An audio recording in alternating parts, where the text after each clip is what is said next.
Good afternoon. Oh, ah! Hey, welcome in, everybody. Danny and Dusty with you.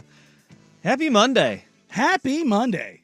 How's everybody doing? You are on cloud nine. You've got draft. It is draft week. You are I'm like a kid in a candy store right now. 2 glow sticks short of a rave. And a lot of Molly. I'm 2 glow sticks short of a rave. Oh, wow. Yeah. It's all hopped up on I was Dew and Jolt Cola. Yeah, Jolt Cola. That was a hell of a thing back in the day. Oh, yeah, it was. My parents wouldn't let me near that. They were like, yeah, you don't need it. I think it was about second grade. I You're went not to a that friend's guy, pal. birthday party, and I think I put down about a 6-pack of that.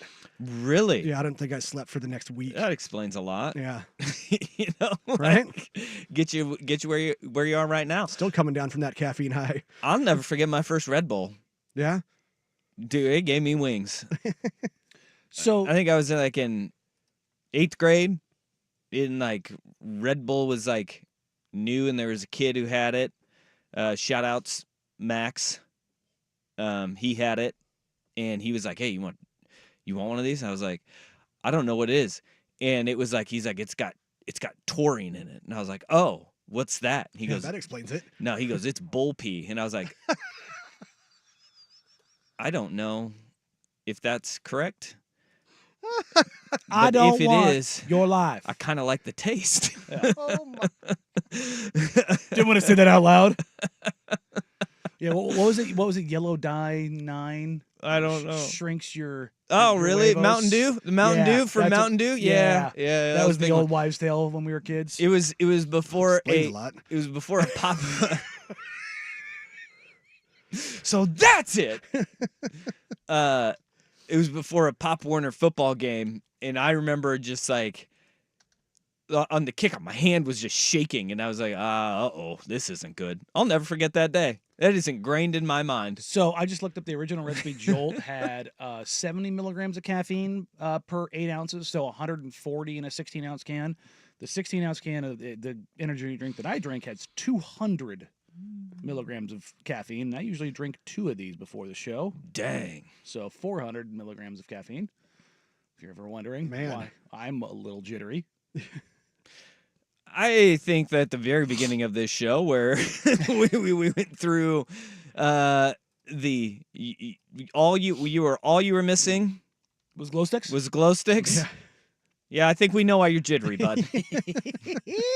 I think we know why we're jittery. Oh, here's a good text coming in. The Vancouver Ford text line is 503-864-6326.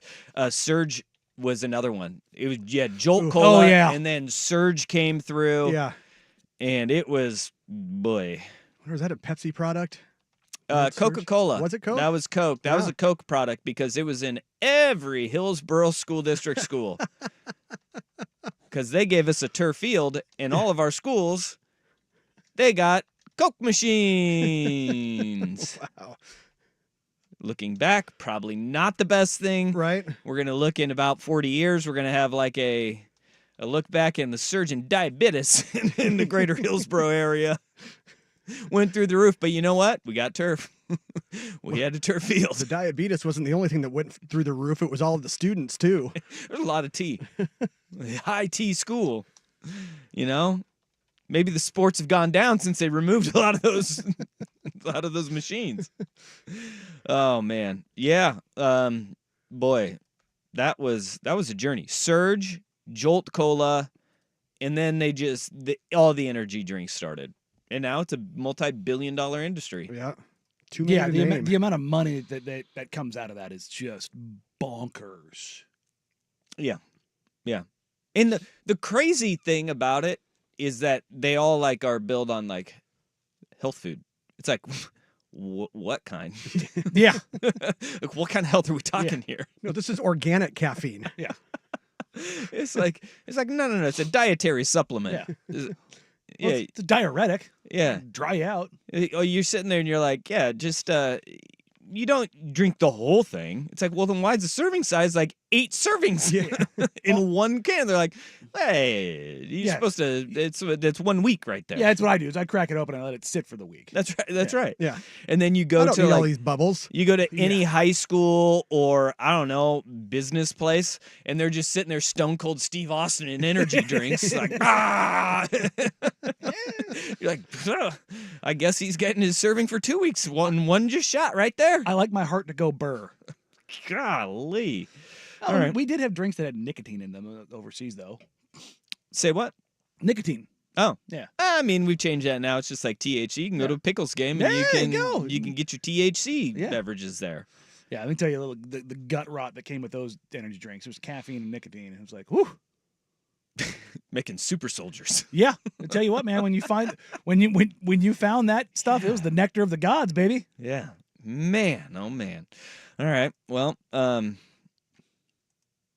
right. If I don't have at least like 400 milligrams of caffeine in me, I'm pretty useless. See, I think I'm immune to it at this point. It just doesn't do anything for me. Oh, I don't really? think it does anything for me, but I think it's become my nicotine. Right, yeah. I think it's more of a placebo effect. Like I believe it helps me, so it does. And here's another one right here on the Vancouver Ford text line. Then they were like, well, let's just as these kids are growing up, let's just throw it into alcohol. And you had like Four Loko, you had Spark, you had Tilt. Just you, Get Jaeger tilted, bombs. baby. yeah, Jaeger bombs was just like Vodka, Red Bull. Yep. oh man. You got your body going, I don't know what to do here. I came Am I Uppers up and or am I downers. down? I came home from a deployment. I don't know if I've told this one before.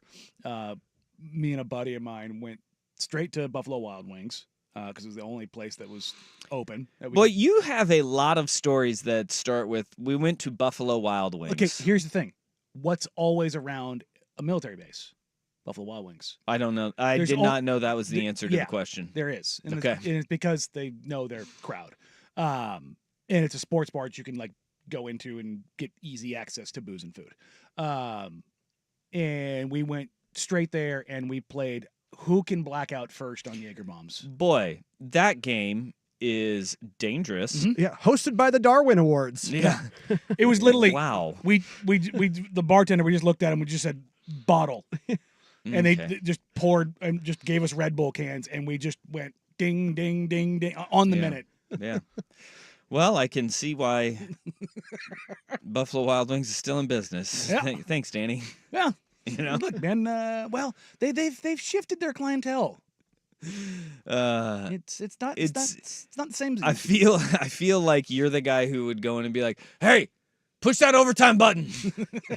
I seen the commercial. You got the overtime button. I want more. I want more.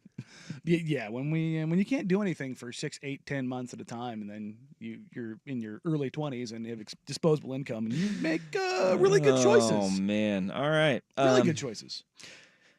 Yeah, so we've talked about this a lot, and it's something that I think that all of the universities should do, and some of them have been doing for years. But now that NIL is prevalent, financial literacy should be part of universities.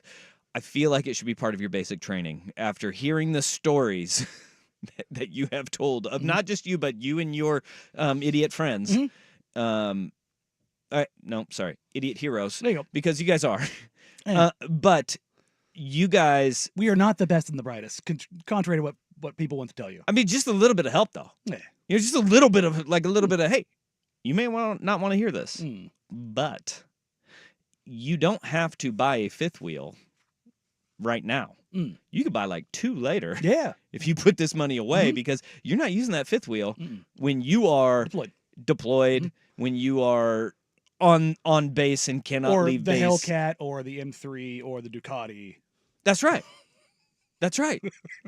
You could buy more in a few years. Just Oh. put this money away, you know? The amount of money that I think everybody needs that. You know what? Oh Screw my that. God. Not basic training. We need to roll this back to high school. And Yeah. whatever we have for our econ classes just needs to change. The idea of compound interest should be something that children are learning. Maybe we start in elementary school. Just plant that seed and we just start learning all the way through, you know? Yeah. But, Yeah. It's a really good one. you know, on the flip side of that, Buffalo Wild Wings may not be in business because you and your buddies big spending a whole paycheck on big it. chicken wing is out here, trying to intervene. All right. Everybody have a good weekend? Fantastic weekend. Good weekend. Good. Golfed. Oh, fantastic. You golfed? Golf, Jalen Glenn. Let's go. Hey. You went over the canyon, over the canyon, over the canyon? Or Or did you go in? How many times did you go into No, it? I cleared it. Hey, no all right. All issues. 3 times? Yeah, no issues. All right. Let's go. You'd love to see that. The first 3. That's a fun track. I like that I do track. too. First 3 holes, sliced off the tee and then scrambled back. Oh, Just- all right. Irons were working good. Good. Driver was a disaster. Yep, that'll happen. Did to not you. like that.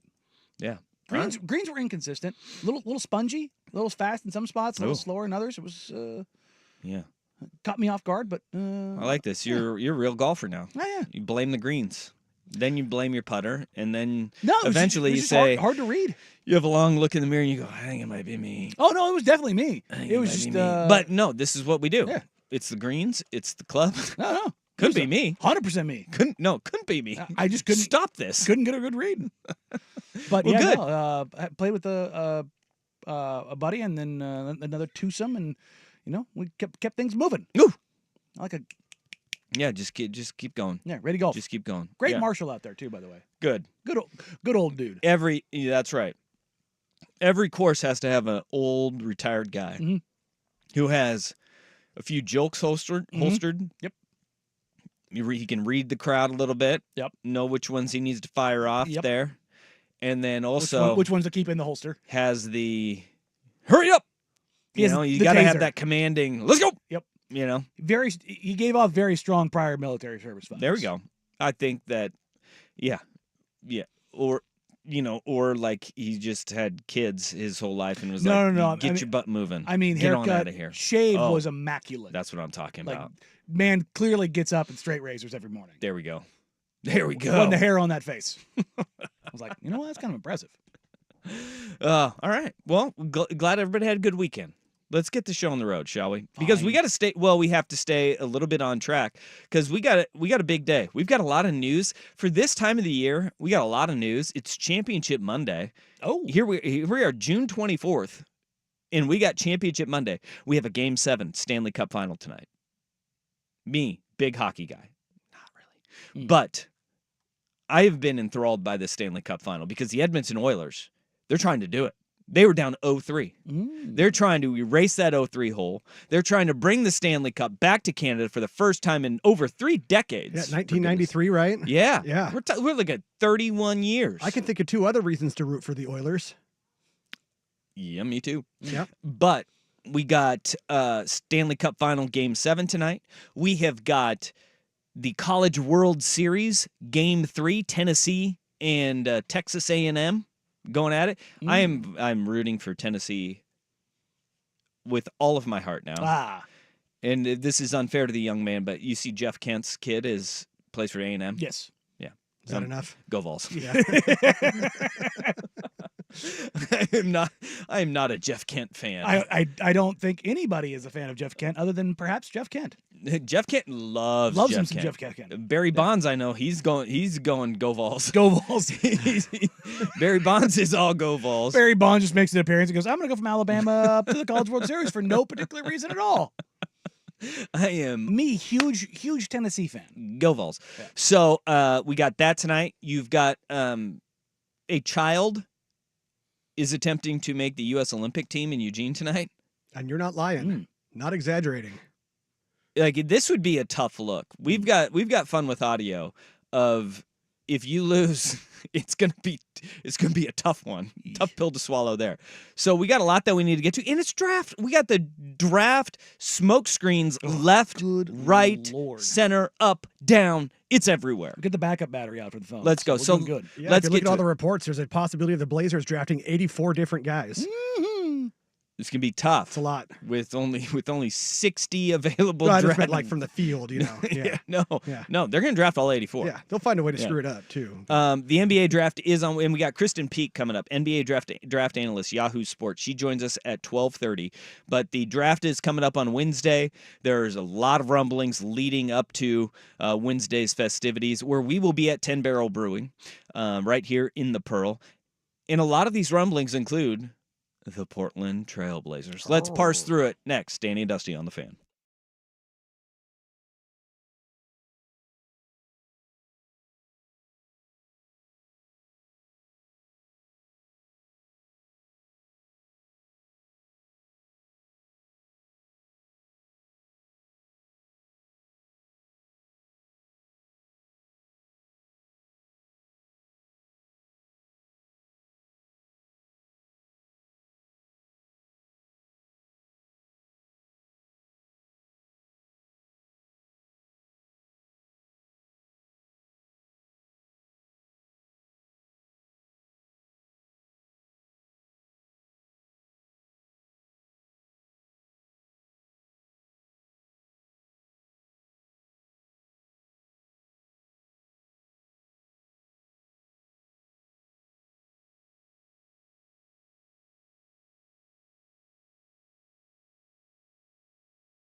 The NBA draft is coming up on Wednesday. We will be live out at 10 Barrel Brewing right here in the Pearl for the 1080 The Fan draft party. You and I, Isaac and Sue, going to be broadcasting live, leading you up and through the first round of the NBA draft, which will be held this Wednesday, and the second round is on Thursday.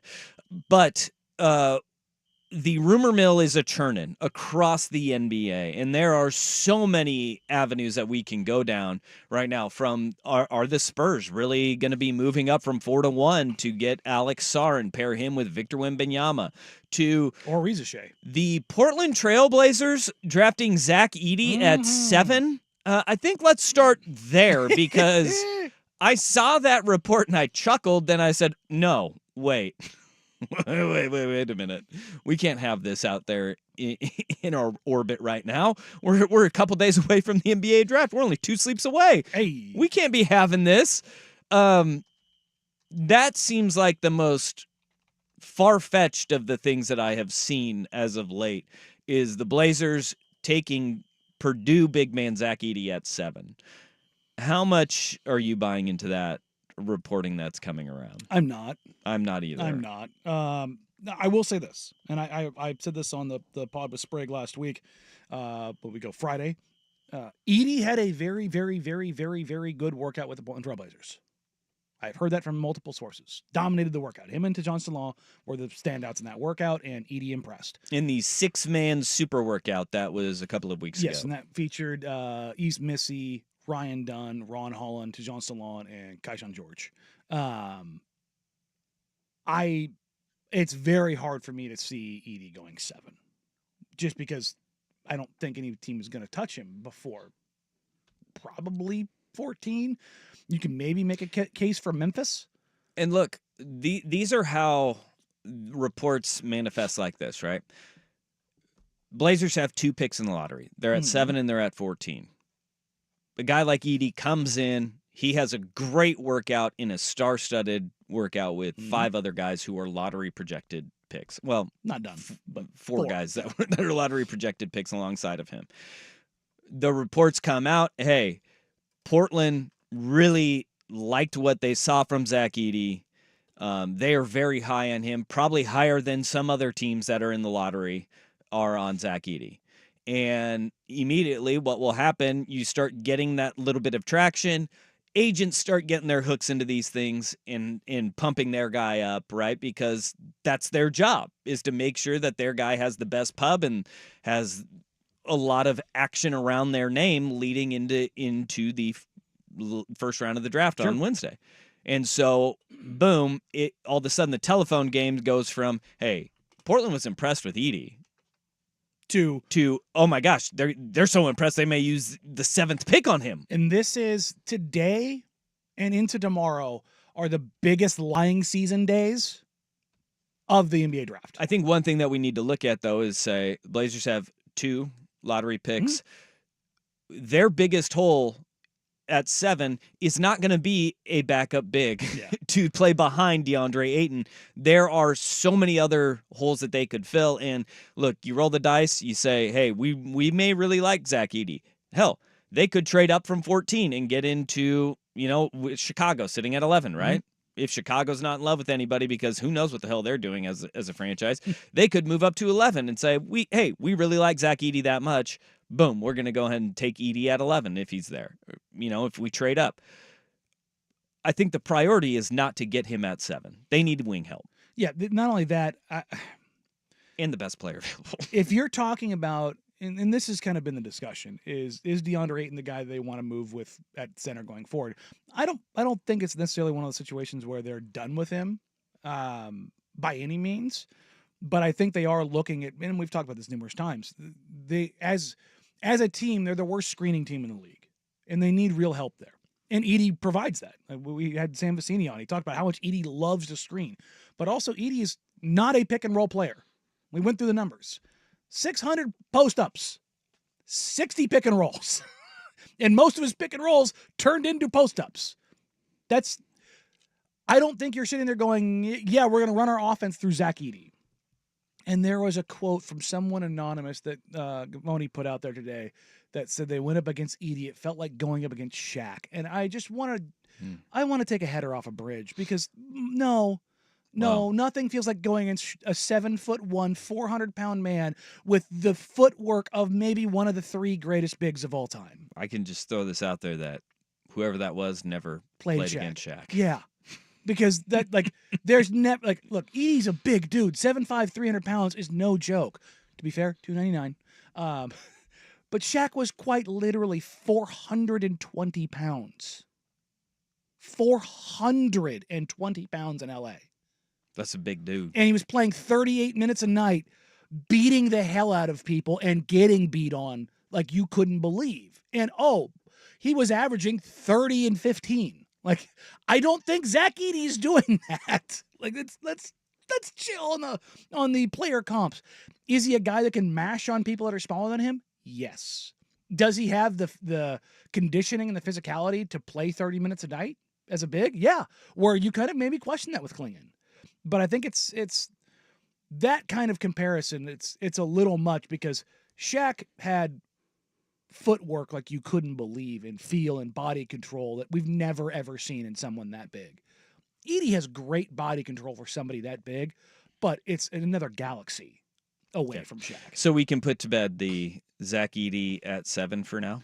I'm pretty certain Until of that. Wednesday when we they take collectively Zach lose Edey, our mind? Yeah. Look, there wouldn't be many things that would make me go, what the hell? That would legitimately make me go, what the hell? Especially if, like, a Tejan Salon is sitting there. Cody Williams is at even hell Dalton Connect if he's even there. Maybe you're sitting there and you're going, what are their needs though? Yeah. Where do the needs lie for Portland? And the best available to fit those needs in the immediacy is kind of where the Blazers are going to be looking at. So let's calm that down a little bit. Let's pump the brakes on it, and then we can lose our collective crap. Freak out on Wednesday, right? We'll freak out on Wednesday. Let's get to Kristen Peak, Yahoo Sports NBA draft analyst. She has a mock draft out. Here we are, 2 sleeps away from the NBA draft, and Portland sits at 7-14, and a little bit of familiarity in her mock draft leading up to this is going to be the final one that we see from a lot of the draft analysts out there. What Kristen Peak feels is the best fits and where the Blazers will go at 7-14, and a first round kind of overview from Yahoo Sports NBA draft analyst Kristen Peak. That's after Rust with SportsCenter. Now, from the Fan Sports Desk, a SportsCenter update on 1080 The Fan. If you've been arrested for DUI, you need a team of attorneys that you can put your trust into. Call Reynolds Defense Firm today, online at reynoldsdefensefirm.com. First on The Fan, the Trailblazers announced the additions of Nate Bjorkgren and Chris Fleming to head coach Chauncey Billups' staff. Bjorkgren served as an assistant for 5 seasons in Phoenix and Toronto, with a one-season stint as Pacers head coach in the 2020-21 season. Fleming has spent 9 seasons as an assistant in Denver, Brooklyn, and Chicago. ESPN's Adrian Wojnarowski reporting the Cavaliers hiring Warriors assistant Kenny Atkinson to be their next head coach. Atkinson was head coach of the Nets from 2016 through 2020. Woj also reporting Raptors All-Star guard Scotty Barnes intends to sign a 5-year, $225 million rookie max extension. Should he make an All-NBA or All-Defensive team or earn MVP honors, the deal will be worth $270 million. On the diamond, the Mariners have lost 4 of their last 5. Now on to Tampa for a 3-game set with the Rays. Brian Wu starting for Seattle. Taj Bradley for Tampa Bay. 3:50 first pitch on Root Sports. The Mariners lead over the Astros in the AL West, now down to 6 games. And the best 2 words in all of sports, Game 7 tonight in Sunrise, Florida. The Oilers looking to become just the second team to overcome a 3-0 deficit in the Stanley Cup Final. They've outscored the Panthers 18-5 over the last 3 games. Coverage on 910 ESPN Portland starts at 4:30 with the puck dropping at 5 o'clock on ABC. More sports scores and stories in 30 minutes. I'm Jeff Rust at the Fan Sports Desk. Listen live or on demand on the Odyssey app, the Fan's desktop player, or tell your smart speaker to play 1080 The Fan. The Hot Corner, now in its new time. Tuesdays at 7 after Isaac and Sue on Portland's sports leader, 1080 The Fan.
Joining us now is NBA draft analyst for Yahoo Sports. She also is a contributor to Rivals as well. But she has her mock draft out right now leading up to the NBA draft just 2 days away. It's Kristen Peak joining us now. Kristen, how you doing? I am great. I mean, it's draft week. It's my Christmas on a Wednesday. You know, most fans spend about a week or two diving into the upcoming draft class. I spend a year plus scouting, getting to know these kids. So I'm really excited. It's graduation, Christmas morning, whatever you want to call it. I love this time of year. Okay, how do you parse through all of the information that's coming out? Like, because we have these big waves that come a few days before. When you start about a week out, and then really like today is when we hear some truly wild things coming out about teams wanting to move up, you know, guys that were maybe later in the lottery moving up to the front of the lottery, and then guys who were top lottery guys moving down. How do you kind of parse through that and go with the information that you've gathered over a year plus with a lot of these prospects to here we are just 2 days out, and it seems like the narrative changes on them? We are at the time of year where every single person I talk to, every single person that has sources within teams, talks to agents, talks to family members, whatever, every single person is going to lie to you to try to get their player, their person in a favorable position. Or if you're talking to a team, they want to try to squeeze information out, what you're hearing about teams that are picking before you, while giving you smoke so the player that they want actually ends up falling to them. So if you know that going in, knowing that only probably 10 to 20% of whatever information you're getting out from whoever you're talking to is true, and the rest is just smoke, because I'll tell you what, I've had several agents tell me, oh, no, he's not going past 20. He's not going past 25.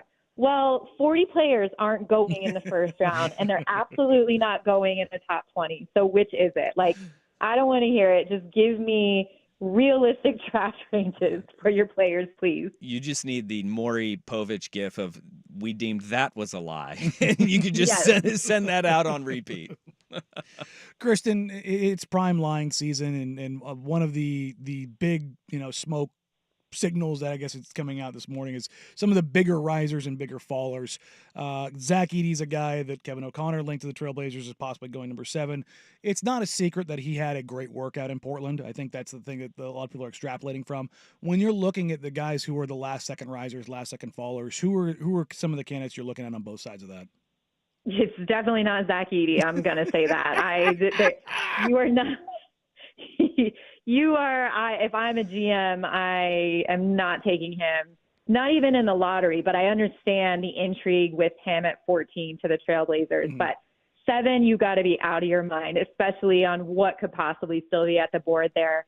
I mean, you hear about Donovan Clinton. I think he's going to be interesting if the Hawks don't take him at 1 in terms of team fit. Now we're hearing the rumor, the Spurs are interested in him coming in, being a twin tower with Embiid. That is smoke. They are targeting playmakers. They're targeting a ball handler with the 4th pick, either Reid Shepherd or possibly Stephon Castle. I think where the draft starts and gets interesting is at 5, right? Because they don't necessarily, if Castle falls and he's there at 5, they don't need him. But would that intrigue Portland to trade up or Memphis to trade up to try to get, the second best center, the best rim protector in this draft class? So I think that's where ultimately the draft starts, is at pick number 5. I do think we're going to see those conversations with trades.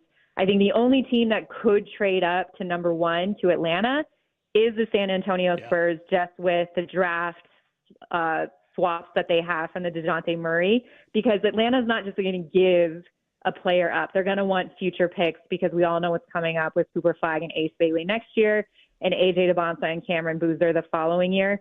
So that's kind of like the smoke that we're all starting to filter through. But the first pick at 7, I think, the Trailblazers are in a really good spot in terms of the wings there and the upside and the playmaking, around the perimeter. Because we just saw a Boston Celtics team that won playing 5 out. So you don't necessarily need that traditional 7'5", 300-pound center in Zach Edey. With how everything is starting to line up, obviously there's a lot that's pointing at Zachary Richer at number 1. If Klingon were to go number 1, let's say there's a last-second pivot and everything flips on its head, what does that do to teams' boards? Because that seems to be the thing that just sends everything into chaos. It's not SAR going 1. It's not literally anyone else going 1. But if Klingon all of a sudden goes 1, how weird do things get? I think it gets weird in the sense where I think, a Klingon would go number 1 to Atlanta. 2 would probably be Alex Sarr. I think they're wanting to bring in some rim protection and versatility at 7'1". And remember, they just drafted, kind of like the secondary twin of Zachary Richer and Bilal Coulibaly last year. So that would be repetitive at 2. 3 is where it gets interesting because I think if Richer was still on the board, I think the Spurs would try to make a play at him at 3 with Houston. So that could get interesting there just with the French connection and what he projects, on the wing playing alongside Victor Wembanyama with his defensive versatility. That's where I think it could get very interesting if Donovan Klingon does go number 1. Then you're looking at it and you're like, okay, if they make a play for Richer, Reid Shepherd would fall to probably Houston if they made that swap. 5, Modest Buzelis. 6, probably Cody Williams, and then it's you to choose your own adventure. At 7, you can go Tijan Salon, you can go Ron Holland. Try to get some more size to play alongside the backcourt with Scoot, Anthony, and Shane Sharp. And that's kind of something that here in Portland we're looking at. Wing help is probably the biggest upgrade that the Blazers could have at 7 in this draft. And I want to get your thoughts on those guys that are in that range, whether it's Modest Buzelis, Cody Williams, Tijan Salam, or Ron Holland. What do you see in those guys as a potential fit in Portland? And your mock that is up now at Yahoo Sports has Cody Williams, the Colorado Buffalo, going 7 to Portland. Where do you see those fits in kind of what could help Portland and what they could bring to the table? I think what's so exciting about this draft in terms of the uncertainty and lack of star power is that there is a ton of length and potential that teams are going to love getting into their door, their system, being able to, kind of mold them at a very young age. I think this is one of the youngest draft classes at that position. We're looking at players that are still 18 years old, not turning 19 until July and August. So that is probably what I am most excited about this draft, and just seeing how quickly they transition, right? Because there is going to be a grace period, I think, for all 3 or 4 of those players, with Modest, with Tijan, with Cody, and with Ron. And you look at their 1-year body of work and just the strides that all of them made in different sort of departments. I think Modest, it was his body. He put on 25 pounds of muscle.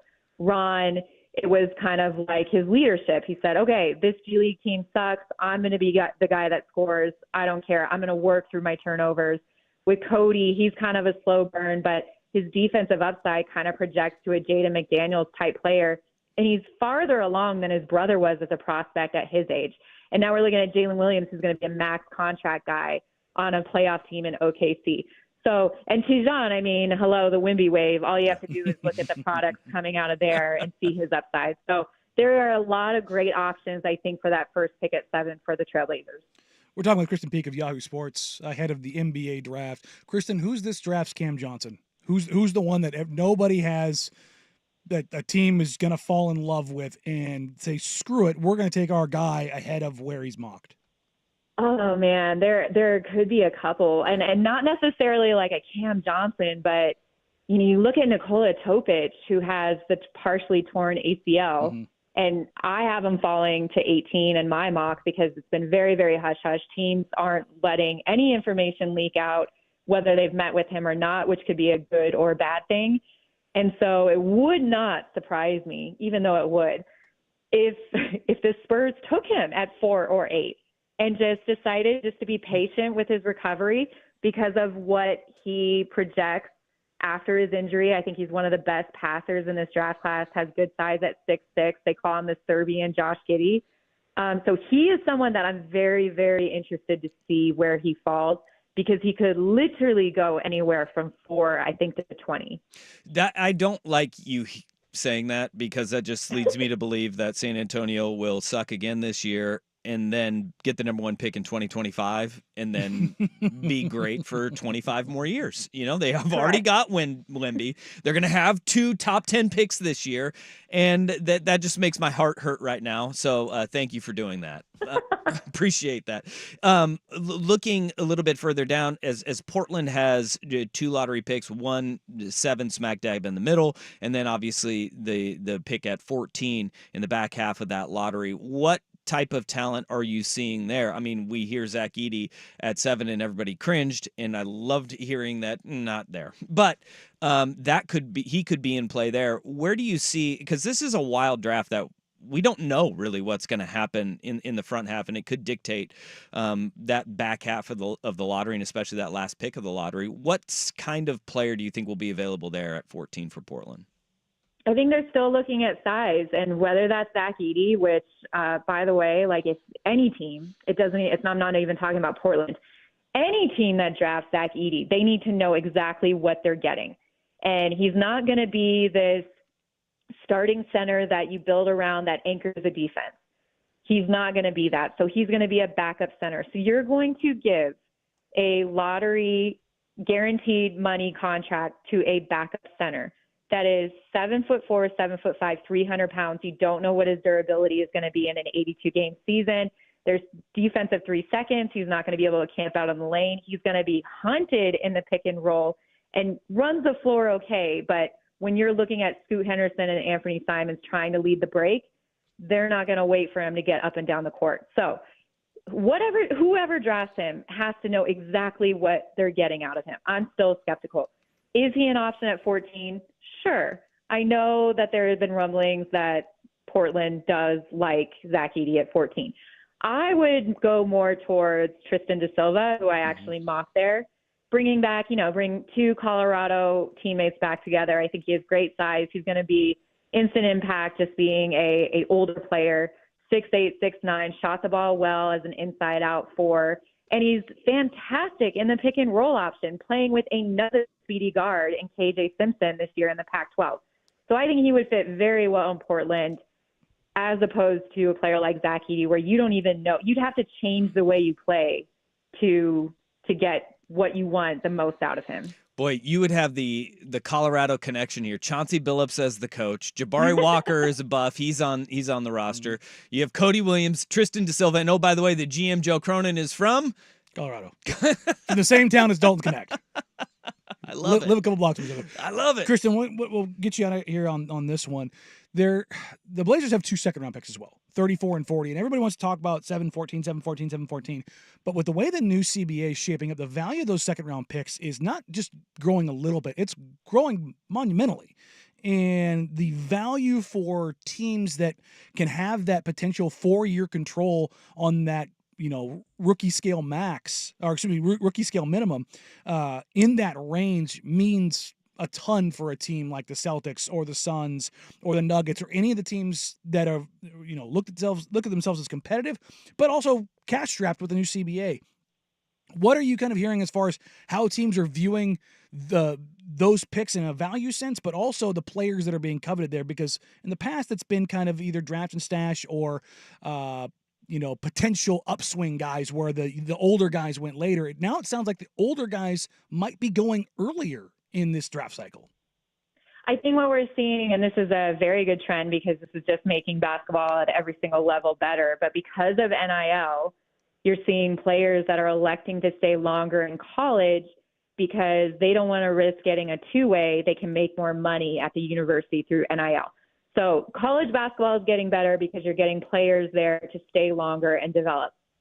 NBA draft, the players are getting maybe not better, but deeper.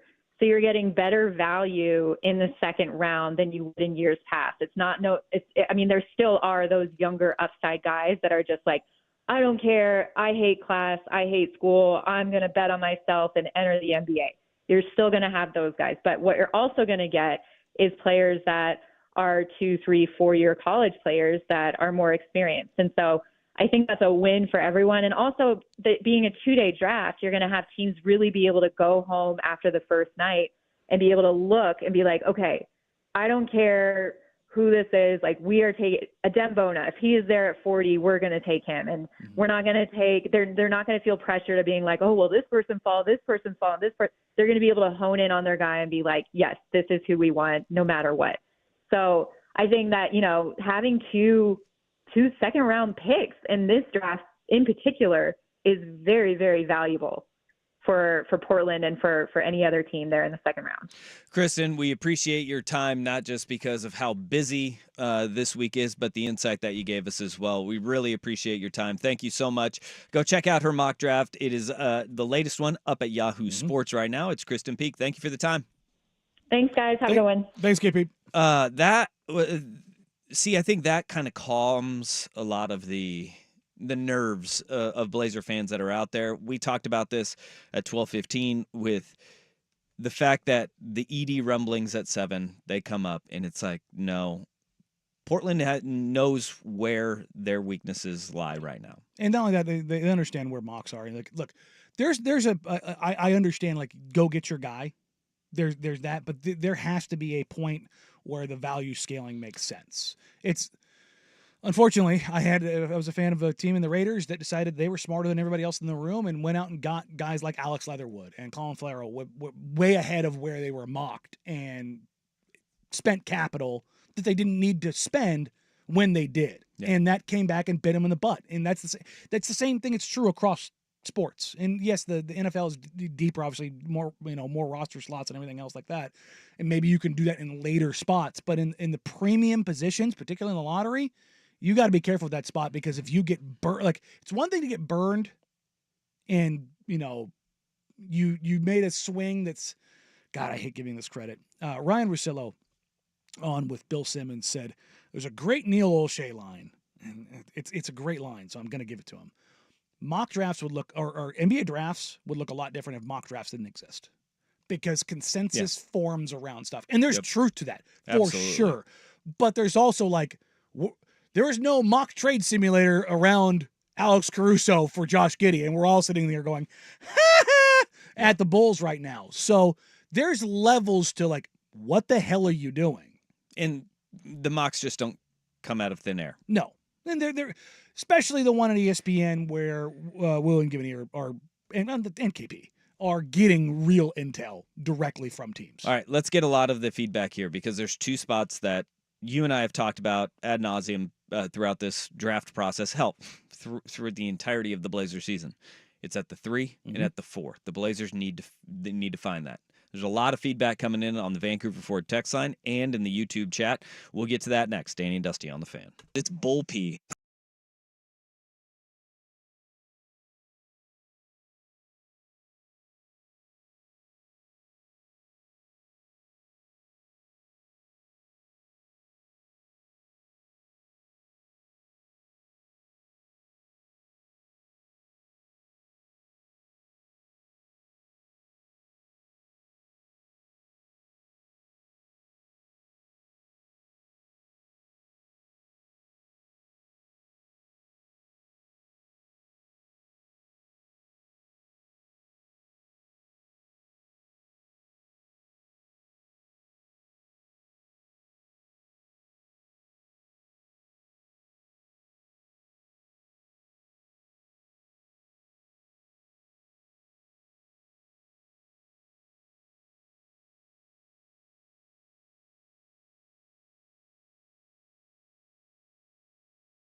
Kristen Peak, Yahoo Sports, she just joined us. She's got a mock draft up.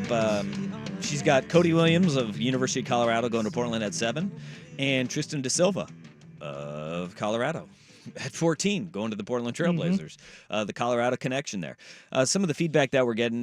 Kirk on the YouTube chat, Kirk Royce, he's big on they need a power forward in this draft, and that is obvious. Portland at the 3 and the 4 spots, they need help. Yep.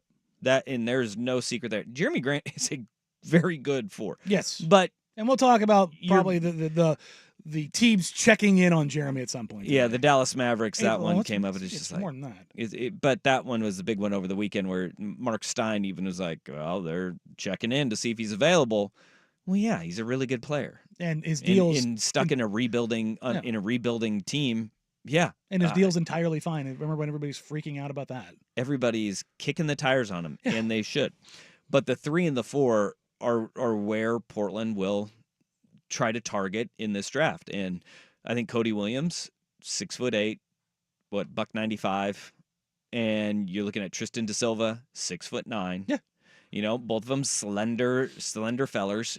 But Cody Williams, his brother is 6'5", playing the 4 for the. He plays more 3 than anything else, but 2-3. But he's a guy who put on a ton of weight. But he's listed as their power forward in Oklahoma City, where they're going smaller. Yeah, obviously, and it's going to be smaller with Caruso in that lineup too. But you're sitting there and you can say both of those guys could fit if Portland wants to play that downhill attack and have slashers on the outside with DeSilva or Cody Williams. And that's the thing is, DeSilva's a guy that I really like. I was talking to a scout last night, a bunch of them last night, about pick 14. And just about everyone I talked to was like, I'd love DeSilva to land in Portland.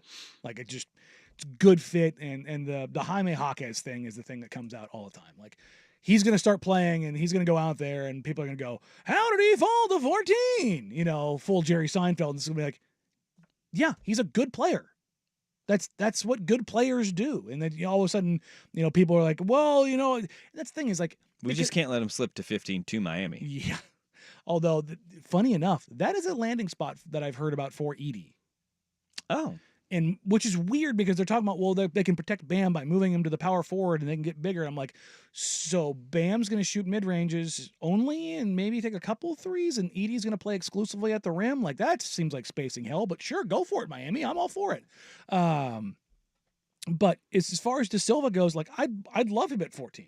There's very few players where I'd be like, if the Blazers came out with Kristen Peak's draft, I would be very happy in the press conference following the first round. So it wouldn't be Kevin Pritchard's farewell where he took 2 guys from the same school and Luke Babbitt and Armand Johnson. Yeah, it's a little tough. From Nevada, Reno. We're upgrading that. To We're Colorado. upgrading that to Colorado. We're just moving a little northeast and calling it good. It is a little weird to take, 2 players off like the 3rd best team in the Pac-12. Yeah. But yeah. I've talked to a lot of folks as far as it pertains to Cody Williams, and the thing that I have been told as far as like his injury and him playing in the second half of his season kind of a deal is that, and maybe this is bias and this is shifting towards the draft and trying to lifting his stock, but he should not have been playing. He should not have been playing on the ankle that he injured. Like it just wasn't a thing that he should have done, but he did instead. And he was playing with a nasal fracture on top of that, which, after getting hit in the face, it's a difficult thing to battle back from. I feel like playing at altitude with a broken nose and having problems breathing would be problematic, exacerbated a little bit. Yeah, like that stupid mask on would not be fun. Like nothing about that seems like it would be a good time. Sounds like a particular sort of hell. We're not having a good time. All right, we have PG and Bob. They are both in the comments along with Brandon. I want to get to some of these too because we're seeing a lot of movement, not just about agents propping their players up in the draft conversations and getting reports out there. We're also seeing a lot of trade reports, and the Blazers are at the center of a ton of them, whether it is Jeremy Grant, whether it is Malcolm Brogdon. I think this is only going to intensify over the next 2 days as well. what is the likelihood that we see Portland making a move on the trade market as well? Danny and Dusty on the Fan. Hey, it's Dusty.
Hour number 2, Danny and Dusty with you on this Monday afternoon. Thank you for joining us. We'll be at 10 Barrel Brewing for our NBA draft party coming up on Wednesday. You and I, noon to 3, Isaac and Soup, 3 to 7. Indeed. Party on, party people. It'll be a Draft-A-Palooza going on at 10 Barrel Brewing. So come down and join us for all the festivities at 10 Barrel on Wednesday afternoon for the first round, where the Blazers hold the 7th and 14th overall selections in the draft. Well, also 34 and 40, which will be Thursday. During our show, actually. Yeah. Because the draft's at 1 o'clock on Thursday. Great timing. Great timing. But it's not just the draft. There are a lot of tradable assets, and we saw the first domino really to fall was last week in the Alex Caruso, Josh Giddey swap between Oklahoma City and Chicago, with Caruso and the Thunder just absolutely fleecing Chicago. Yeah, I was listening It's still the dumbest trade. I was listening to Bobby Marks on with Zach Lowe, I think. The low post. And Bobby goes, yeah, when the trade happened, I got texts immediately from two different executives that asked me to chase down what picks were involved. Yeah, right?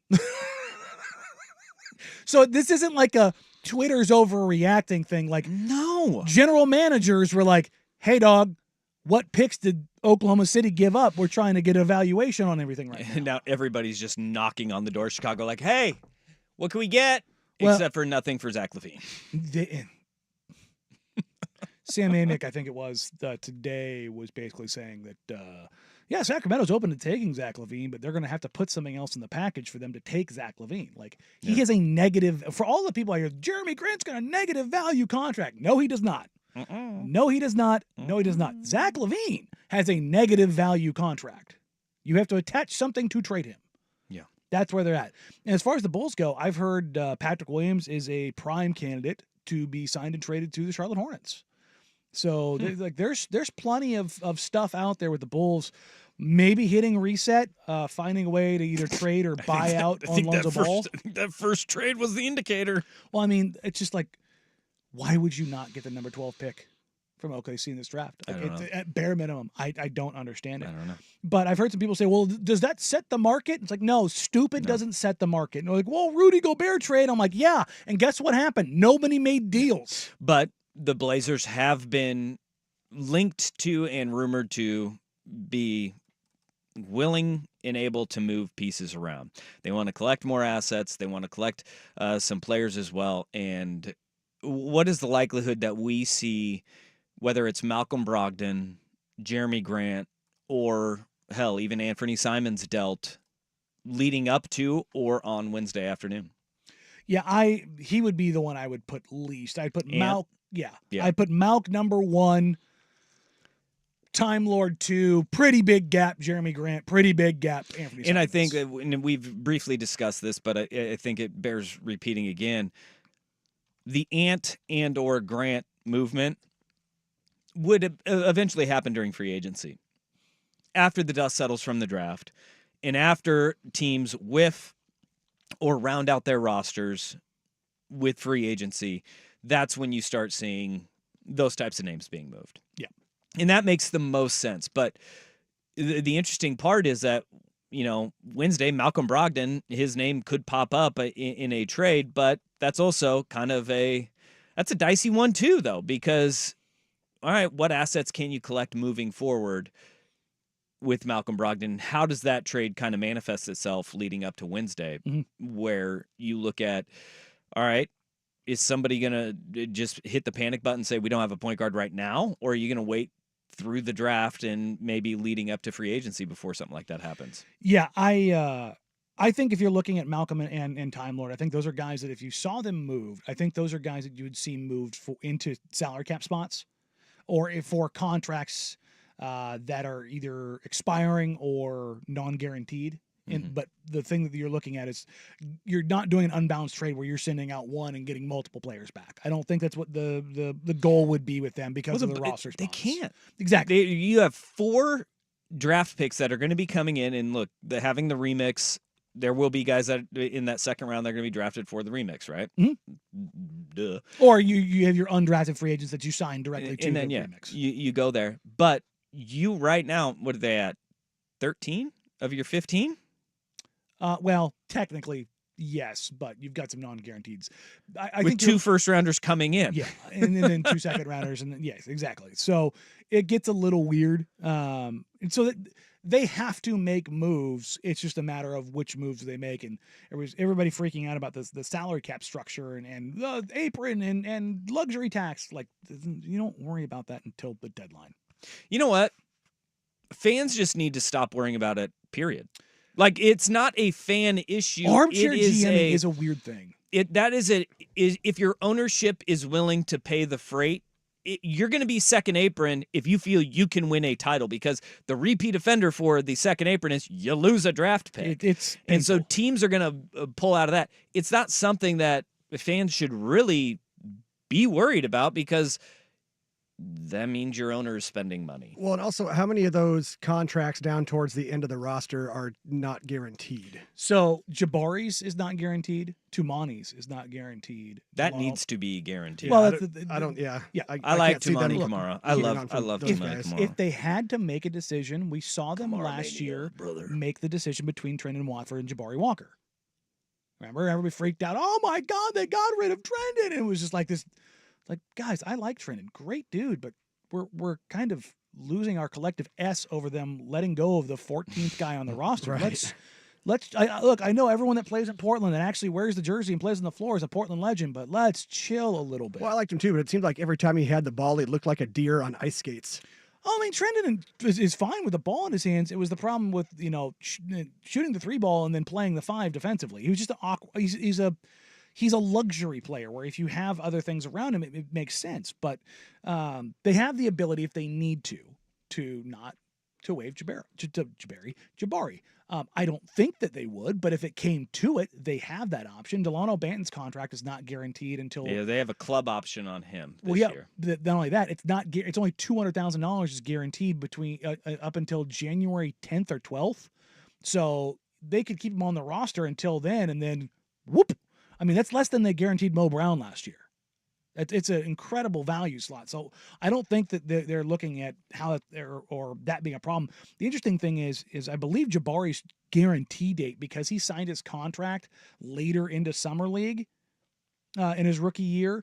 I believe his guarantee date's like July 12th or 15th. So there's July 13th. 13th, yeah. So it's further out.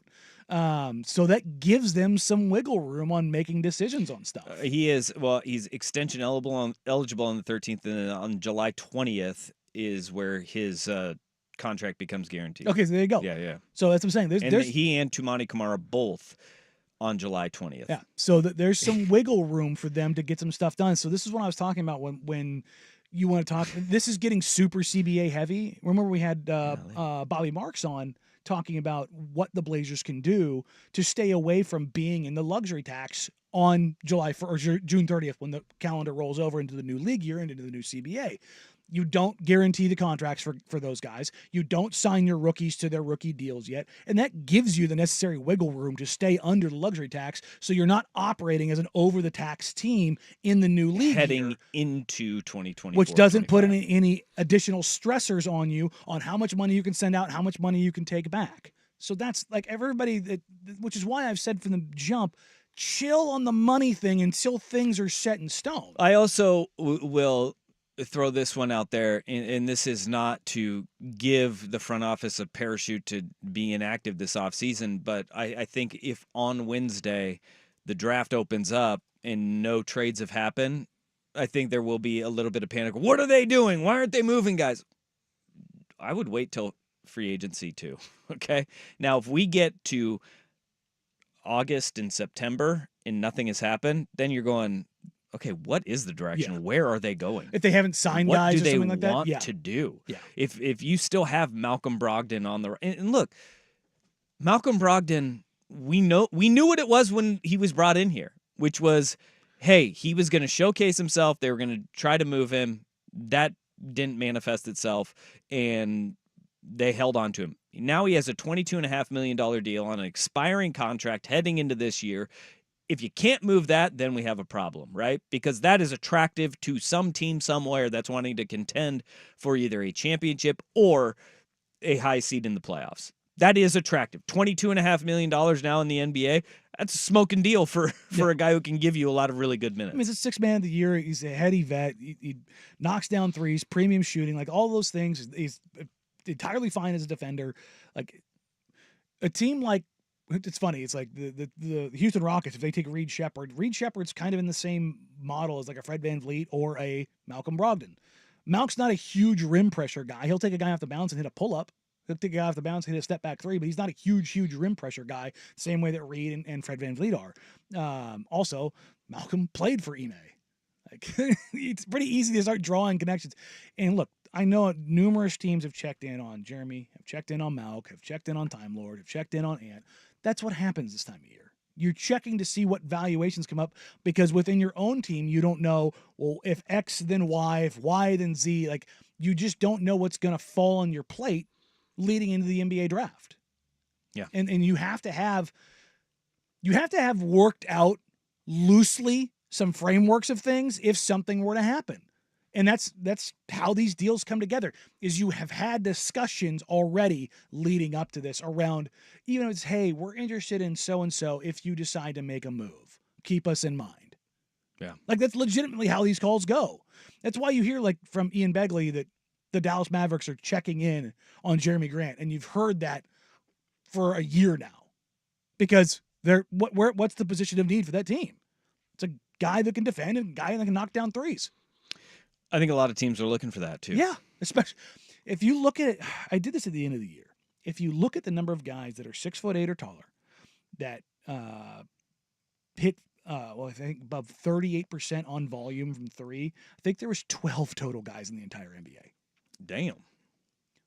Volume shooting with size is one of the rarest commodities in the entire NBA. And guess what the NBA title winner had? Is that volume shooting with size? I would say so. Jaylen Brown, Jason driving Tatum, kick, driving kick, driving kick, Al driving Horford, kick, driving Kristaps kick, driving kick, Porzingis, driving like- kick, driving kick. Yeah. Yeah. And even look at the Nuggets. Michael Porter Jr., Aaron Gordon, when he's knocking them down. Like, volume, three-point shooting with size is an increasingly valuable commodity. If you look at it too, oh, by the way, Jeremy Grant is the 45th highest paid player in the NBA right now. Somebody's going to want one. I mean, $29 million, $30 million, we're going to round up. Yeah. $30 million in a very weird way is a bargain in the NBA right now, especially when you look at the guys who are slotted ahead of him, right? Chris Paul. Mhm. Chris Paul's making $30 million. He's slotted ahead of him. Desmond Bane is at $34 million. Bane's a hell of a player. He is a hell of a player. Mhm. But you're looking at, though, it's not a bargain No. at $34 million. It's market rate. And so market rate at $30 million, you're going to be looking at a team going, yeah, we'll go into the second apron this year for a guy like Jeremy Grant. Yeah. That is something we're willing to do. If you're a go title into that first contending or effort. an upper echelon team and you have a hole at that position, Jeremy Grant should probably be number one on your board. Brandon Ingram makes $36 million. How about that? That's a deal. That's a deal I wouldn't want. Michael Porter Jr. makes $36 million. That's another deal that I would not want. Ben Simmons makes 40. Another deal that I would not want. Zach LaVine makes 43. Huh? So does Trae Young. Yikes, dog. Damn. It's tough. Stinky. Bradley Beal makes 50. Huh? That is a bad deal. Like when people talk about what's a bad deal? Zach LaVine, Brad Beal. Those are bad deals. All right. So it'll be attractive for somebody somewhere Yeah. at some time. They need to be active, though, this offseason. I think that's what people are looking for, though, is the activity in overhauling this roster, because we know what the direction is. The direction is the youth movement towards the future. How many pieces? Having veterans is important, though. And just stripping your roster completely of any vet is a bad life choice. But if you do it with guys like Time Lord, Malcolm Brogdon, if the deal is right for an Ant or a Jeremy Grant deal, then that's when you start having those conversations about it. And we'll see. I mean, the conversations are really going to start in earnest in the next couple of days and leading up to Wednesday when we get the draft finally going. Gonna be fun. It's going to be this is the most exciting time for being a Blazer fan right now. You're probably not wrong. Because when games start, it's not that great. So much hope and joy. And it's funny is we'll get a couple weeks into the offseason, like, if things break right, I can see this team making the playoffs, and I'll just sit here. No, they won't. But maybe. You know what's going to happen. I told you this last year, and you're like, nah. And then that swell of people did it. Well, if it's just like, I could see him playing team. And I'm like, oh, for the love of God. Let's not squint at it. Let's just live in reality for a little bit, huh? It's okay. Which is playoffs or bust. Everyone, oh God. Everyone knows the plan. Everyone knows the plan. All right. Okay. Let's take a breath really quick. Let's gain our bearings one more. Hey, we got something really quick about Oregon and Oregon State, Oregon State and Washington State in the life raft that could be coming their way. We'll get to that next. Danny and Dusty on the Fan.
All right, there is movement.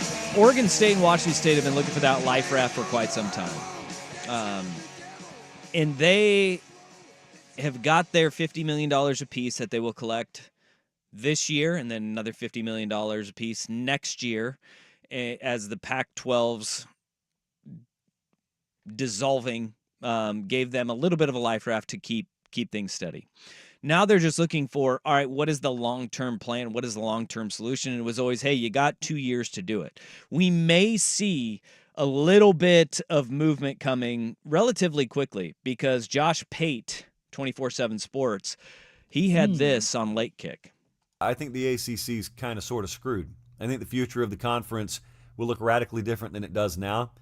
There are powerful entities that are well motivated and well financially backed that want out. In other words, FSU. And they're not alone. I think they're going to get out. I have acquaintances, shall we say. I have contacts in the legal community. Well, earlier this week when they said, hey, get ready, it's coming, I put the GIF out. I don't know what the timeline is. I just know that this is the kind of person who is not one for hyperbole. Frankly, I don't even think they care about the ramifications over on the college side or the conference realignment side, but they know I do, and they know people like us do. So they threw that at me, and I asked a bunch of questions, and I got some answers I can't share, but the long and short of it is, I think that the reconstruction or reconfiguration of the ACC is pretty imminent. And I don't certainly no action is going to happen before this season, but it wouldn't stun me at all if we heard news on this front before this season starts. And that's, 9 Saturdays away. So, yeah, if that gives you any idea of what kind of timetable we're working on, it wouldn't surprise me at all if we had some breaking news stories or several breaking news stories. And knowing some of the folks that work on those stories, I can wholeheartedly tell you those stories are in the oven as we speak.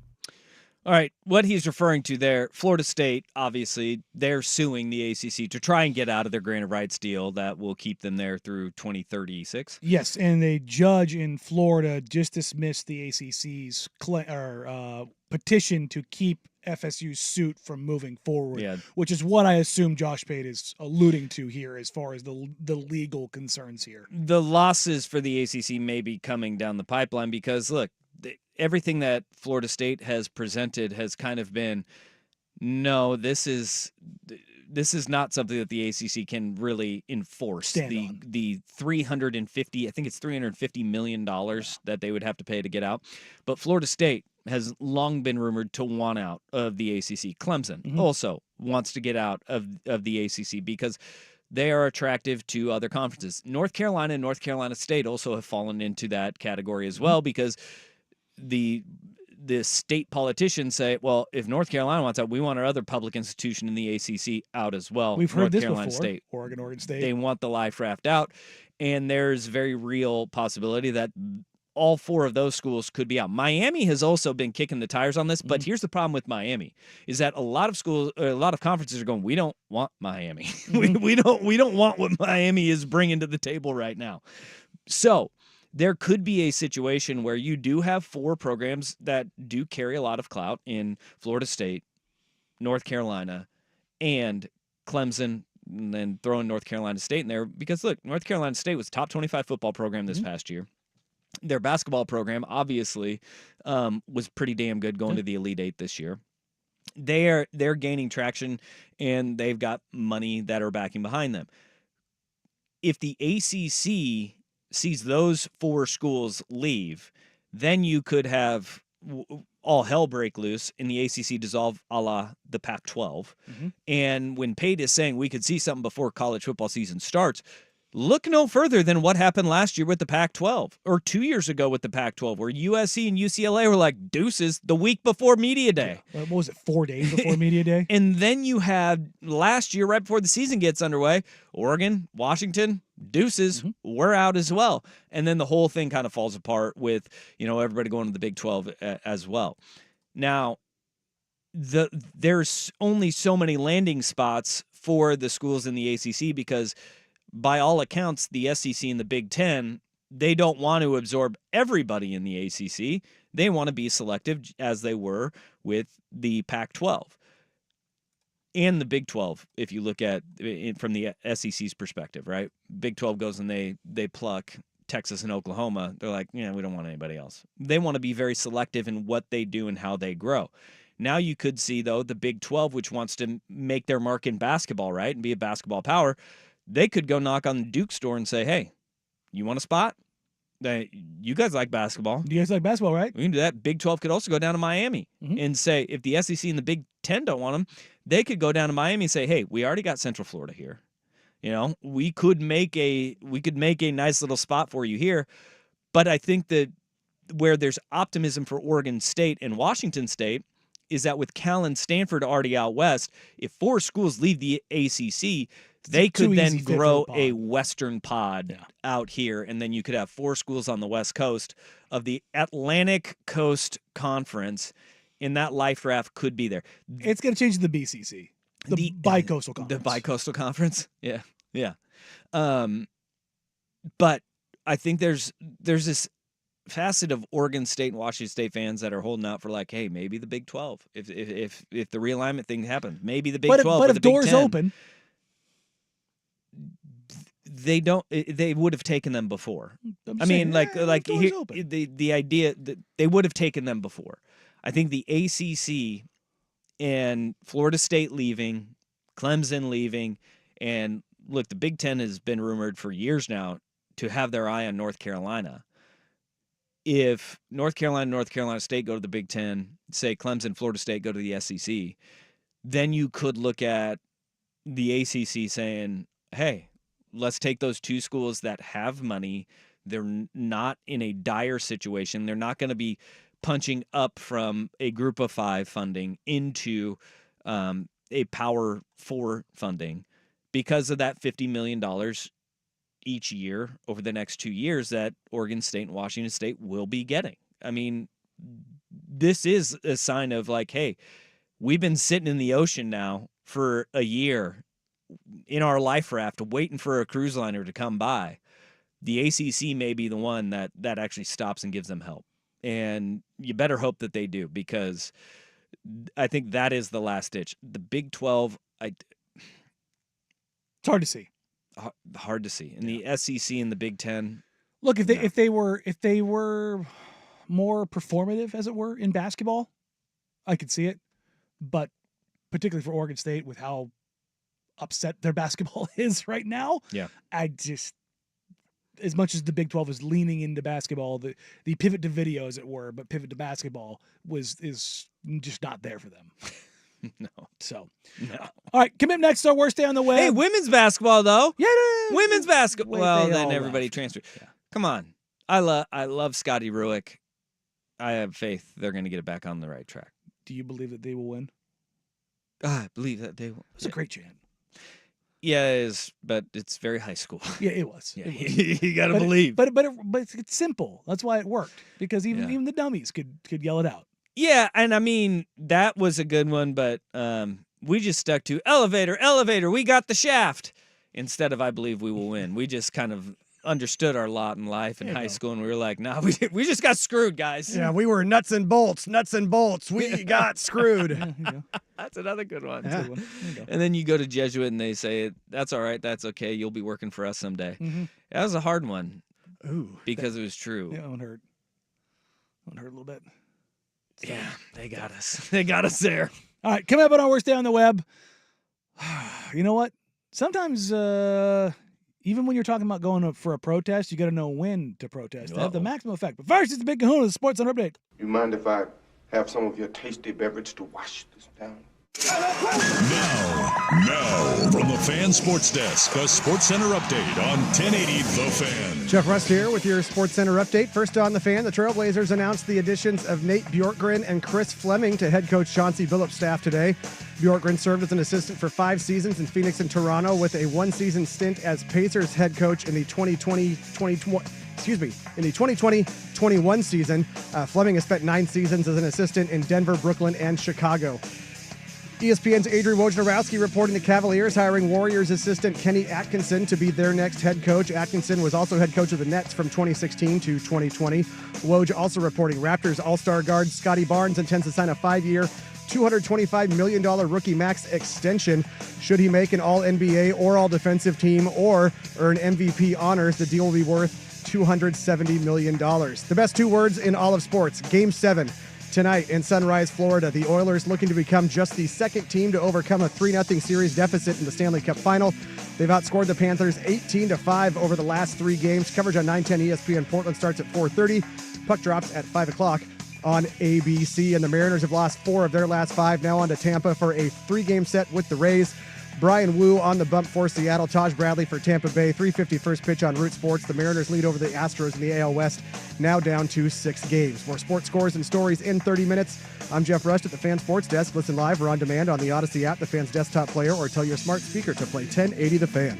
It's time for a rooftop party in the Pearl. Join the Fan for our 2024 draft party at 10 Barrel Portland Pub on Wednesday, June 26th. More info at 1080thefan.com.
It's time for today's worst day on the web with Danny and Dusty on Odyssey and 1080 The Fan. Oh, really?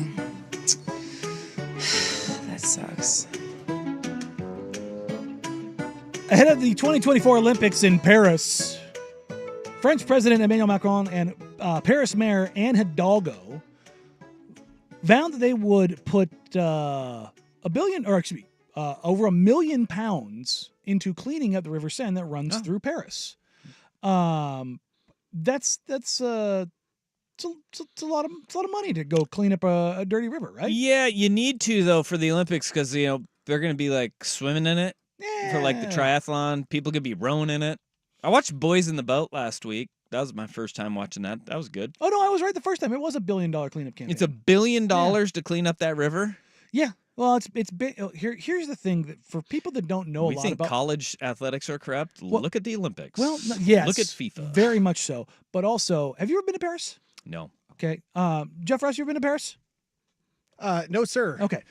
Paris, Texas? Often romanticized. Not even that far east.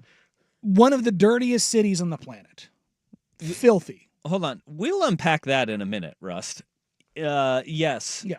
It's filthy? It's filthy. It's of the major cities in the world, it's one of the dirtiest. And it's not. I'm not just saying that to crap on France. You'll see what I'm getting to with there. I see what you did. But some of the earliest indoor plumbing. So with earlier infrastructures and older infrastructures, you have issues that arise. And it's a dirty city that doesn't believe in deodorant. That's also a real thing too. Damn. Oh, it's very stinky. It's very stinky. All right. But it's a river that's been very well polluted. Anyways, the mayor and the president both made a commitment that once it was clean, they would go in the river and go for a swim to show just how clean it was. Hey, all right. Okay, so all this is great, but they had never once mentioned cleaning up the river at all, ever before. But now, because the Olympics are coming, now it's time to clean it up. Yeah. But I mean, it seems like a good reason to. Why wouldn't you do it before? Because your girlfriend's mom wasn't stopping by your place yet. And that's kind of the point. Yeah, That's bingo. So the French The people whole said, world's eyes are going to be on you're going to take Paris. our tax dollars now to do this and spend an egregious amount of money to do this. Also, you can show off what you did when in the past you weren't willing to do all this for us, and we have other issues to take care of. So their counter to this was their protest was they were all going to go crap in the river. Wait, they want a clean river, but they didn't want it for the Olympics. They wanted it before. So now that they spent all that money to clean up the river, they're just like, no, we're going to ruin it for you. That makes sense. That makes a lot of sense. Look, politicians and wasting money knows no political lines. Far left, far right, they all, in the middle, they all like to just spend money, the taxpayers' money, frivolously. And in a lot of times in ways that the taxpayers are like, what are you doing? We don't want to have our money spent on that. This is no different, but at the same time, once the act is actually done and the river is clean, probably something you should want in your city, going and taking a big dump in it is not the way to go about it. I mean, not one bit. The French, the French are if they're good at anything, it's protesting. Here's my call here though. I don't understand if you buy an expensive fragrance, whether it's a cologne or a perfume, it has a French name. Yeah. You just got done saying, and one of the stereotypes of the French people is they smell bad. Oh God, you can't But get on why- public transit out there but and hold not on. have it smell like one of the most terrible things on this planet. But why in the world do we have all of our fragrances are French names, yet at the same time, the stereotype Stinky. of the French people is that they smell terrible? Yeah. Well, I mean, Is there a Because disconnect here? Because it sounds fancy in It French. sounds fancy in French. I mean, but eau- literally, you are trying to The eau de smell toi- good. And you're de like, toilette. Yeah, the eau de toilette. yeah. yeah, Huh? Yeah, I mean, Yeah. you know, it sounds a lot fancier than toilet water. toilet water. Yeah. But I will say that they do believe in the bidet. And listen, Hey, I'm the all for the we- bidet. Making It's a the game bidet changer. normal here would not be a problem for me. I think we need to do it. Even more, there's more to this story though. Okay. So they were supposed to swim in the river yesterday. Well, because of the snap elections that have been called in France, because they're terrified of repercussions of their own actions. Like, So bizarre. I mean, that's the reality. They went one way, and that's what happens in politics. You go hard one way, it ends up coming back biting you the other way. That's right. You can go throughout any republic, I should say, any republic in history. That's kind of how it goes. And because of that, well, I should say, the president and the mayor are now using that as a backdrop of like, well, we're not going to go swimming in there until we resolve this whole political situation first. Realizing that they're going to likely have to swim in the pool water. You know what's funny about this is that did you see the story out of the Olympic trials in Eugene yesterday? There was a 400 meter, I think a female, when the women's 400 meter, she ran a PR, qualified for the Olympic team, ran a 49.46, which is just blazing. She was locked in a bathroom before the race. She was having she could not get out of the bathroom. Somebody had to go and break her out of the Oh, bathroom. God. Yeah, but before the race. This is like Scotty Scheffler doing his warm-ups in prison, in jail in Louisville, Kentucky. She was locked in the bathroom. Did she have her spikes on? She was going clack, clack, clack, clack, clack, clack, clack, clack. Yeah, like, I mean, I think we've all been there before. You got to have like your pregame. You got to Pregame poo. evacuate. You got to Yeah. evacuate the bowels before you go for the big race or the Well, big game. Well, I mean, you got your lighter. You're faster. Yeah, she said that. She goes, I got locked in the bathroom an hour before the race. Shout out to the kind sir who managed to get me out because I was in there crying and sweating. All the officials running around in their Losing walking. even more weight. I mean, she was sitting there just like Wrestling meat. nervous. She's nervous because she's got a spot in the Olympics on the line. She's going to Paris, could represent Team USA, and all of a sudden she's like, uh-oh. All the officials running around in their walkie-talkies going, We ain't fouled Like, where's her name was Kendall Ellis. It's like, where's Kendall at? We're looking for Kendall. This is like you're locked in there an hour before your race. That is like the most nervous time that you are as a track athlete because your warm up starts 90 minutes before you go out there. Think she had any nervous poops? Oh, she absolutely. That's exactly why she was in there. Yeah. It's probably why she was sweating, but or because it was tight quarters, very nervous, anxiety. She's crying, sweating, locked in a bathroom, and some dude had to come in and let her out. This Paris Olympics is off to a rousing start. I can't wait. A lot of poo. A lot of poo talk. Let's also be real. And their cardboard no sex beds. Do you see that? They're bringing those in. But the company that makes those beds are saying, whoa. They are made of cardboard, but they can withstand. They can withstand sex, guys. Because they're taking this very personally. Like, it's stronger than a wood frame bed. Not only that, you're telling me that some of the most dominant physical athletes on the world aren't limber enough to figure that out? Yeah, they are. They are. Hey, look, build those things out of balsa wood like we did in science projects in 7th grade. Then I'll be convinced. Look, they'll still figure it out. And this is how we get super babies. This is what happens. The next generation of Olympians is born here. With dual citizenship. Yeah, exactly. That's why guys like Joel Embiid can play for like 3 different countries. It's like, come on, man. Like, oh man, there now being studies drawn to like direct links. The most likely thing to guarantee you to be a professional athlete is having a parent that is a professional athlete. Yeah, weird. Turns out the number one determining factor is genetics. Genetics. Who knew? Matter. Like nobody wanted to say it, and it's like, yeah, I don't know. Jimmy the Greek said it. Yeah, he did. Didn't work out well for him. It did not. He got fired. Yeah, but I mean. He got fired. What are you going to do? But, pooping in rivers. All right. Way to go, Paris Olympics. Way to go. So they're waiting. So if you're loading up for the river, you got to wait until after the elections, then load back up again. They're doo-doo. Yep, carb up. Anthony Newman. That's Anthony Newman. It might be one of my favorite drops. Do Is that? Again. Yeah. They're doo-doo also. Okay, yeah. Just the doo-doo, it sounded a little bit like Sam Elliott for a second. And, dude, Q has that. No, he's got that deep voice. Yeah, we need to have Anthony Newman say beef bolognese. Beef bourguignon.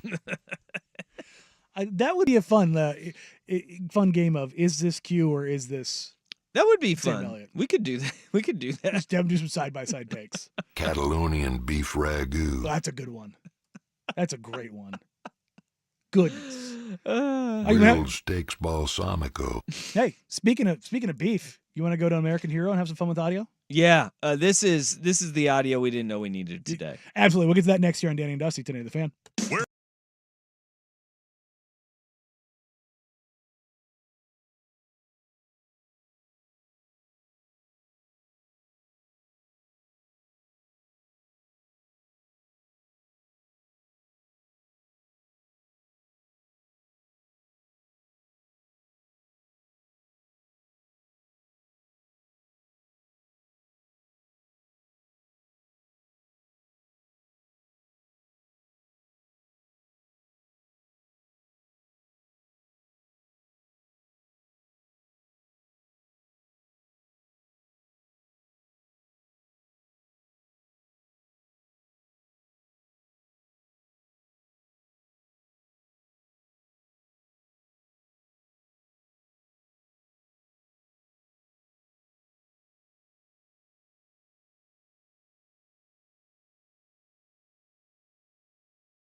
Andy Reid is it's a football genius, but he's also he's a food hero. This is a man who once told, I believe it's Charles McDonald at Four Verts on social media, his recipe for 6 or 7 cheese macaroni at an airport.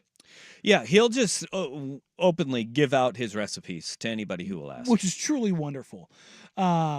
But he also did a behind-the-scenes situation with the Kansas City Chiefs in Complex Sports, where he once talked about how many cheeseburgers he ate in filming an ad campaign. We did a hamburger shoot, and I made a pact to myself, just being a cheeseburger connoisseur, that I wouldn't use the spit bucket. But after about the 60th cheeseburger, I had to go there. Yeah, I had to go there. So I used a spit bucket. That wasn't the funniest part. The funniest part was the producer here. He wanted me to try to talk and do my lines with my mouth full of the cheeseburger. And Pat's sitting right in front of me. And so I'm trying to do this, and there's cheeseburgers flying everywhere at these guys. And they couldn't hold a straight. I mean, they were dying laughing. Finally, Pat goes, "Cut it, we're not doing this."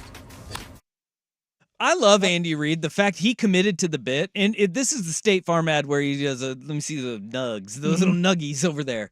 I want this bean paste to inject into my face hole.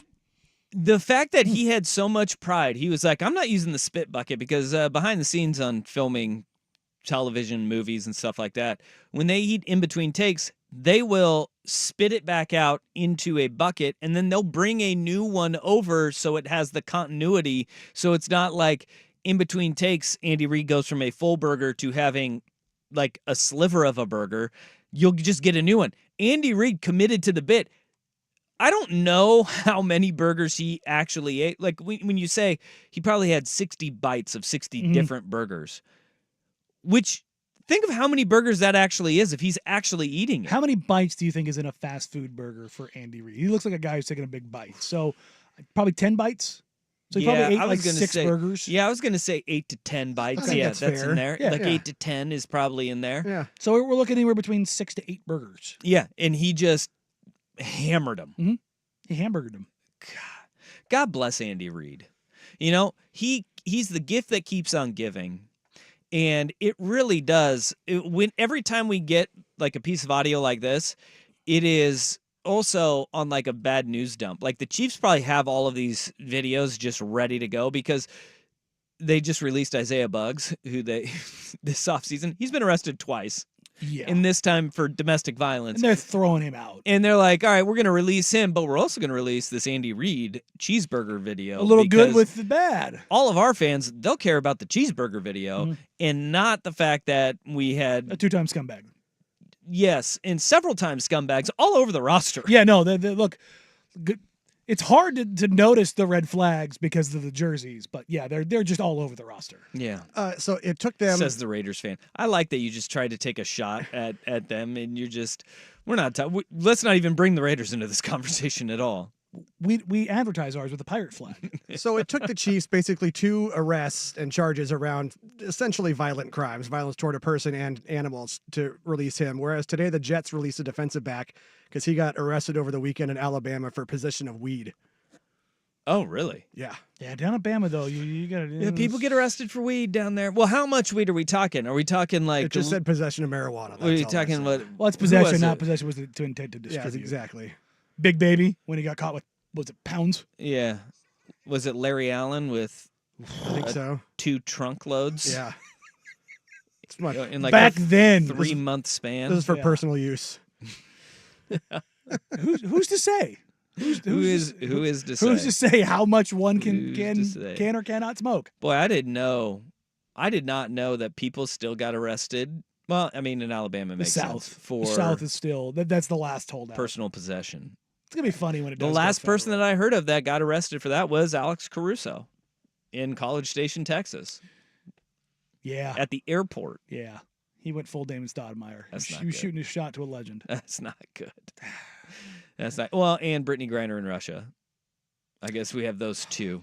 I just buy your weed when you get to somewhere. It's not that important. Yeah, I just don't understand and leave it. Yeah.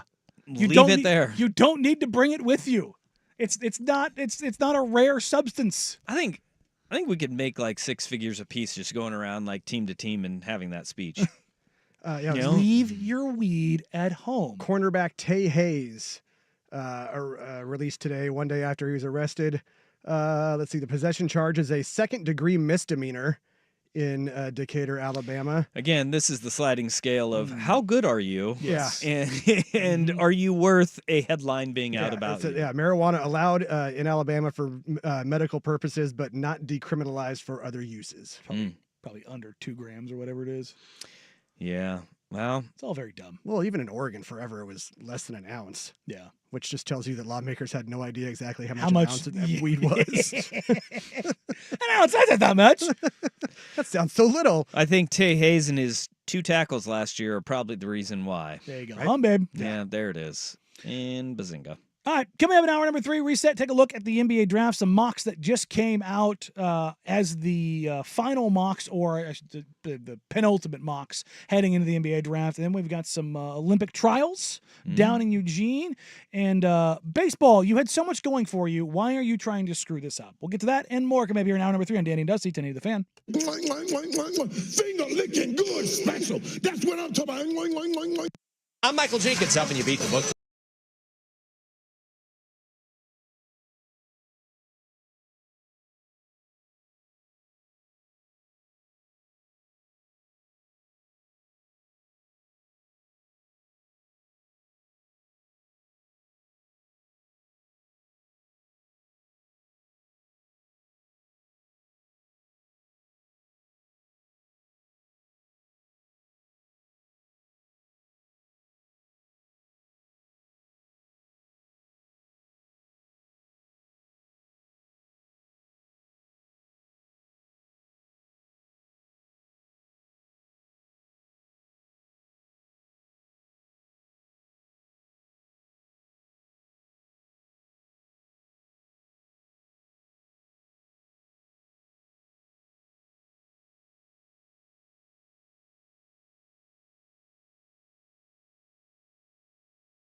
Hour number 3 here on a Monday afternoon, whether you're listening on 1080 AM, watching along on youtube.com/1080 AM The Fan or twitch.tv/1080 AM The Fan. We appreciate you. We love you. Thank you for coming along on the ride. And you can join us live and in person Wednesday, 10 Barrel Draft Room, 10 Barrel Pub Brewing. There you go. Are you having a stroke? I Are am. you okay? I am. I Are keep you- wanting are to say you okay draft right now? like drinks, but draft keeps coming out. 10 Barrel Brewing, for the love of God. There's going to be NBA draft. There's going to be draft beer. Yes. There's going to be all sorts of things you can draft there. Dusty You and I can- will be there. Isaac and Suk will be there live on air through day 1 of the NBA draft. And then day 2 of the NBA draft, we will be back in the building, and you can catch the draft live with us here.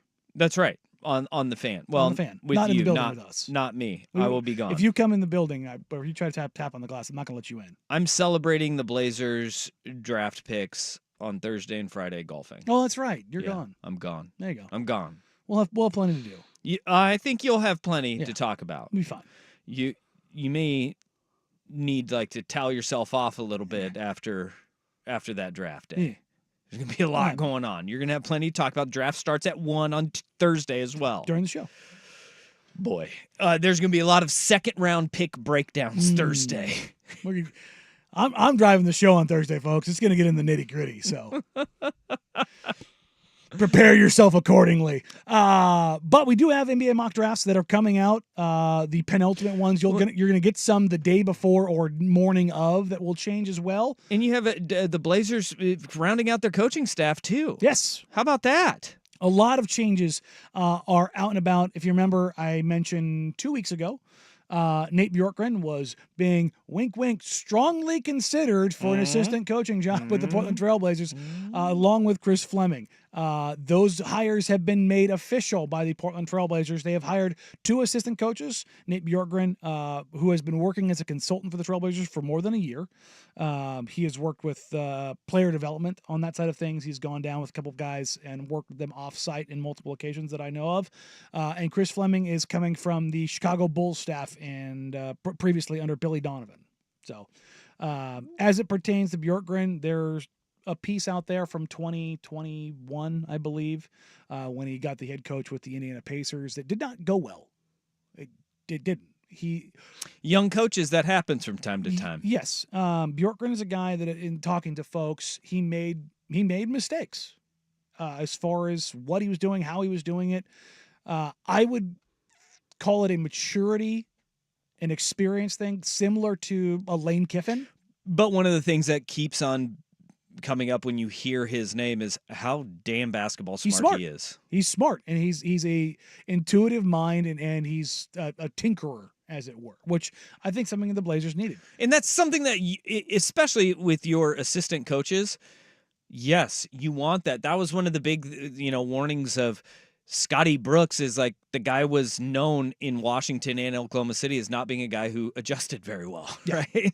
Well, Bjorkgren is a tinkerer. He is a guy that makes adjustments, can have the ear of whether it's Chauncey Billups or players on the fly, make some changes.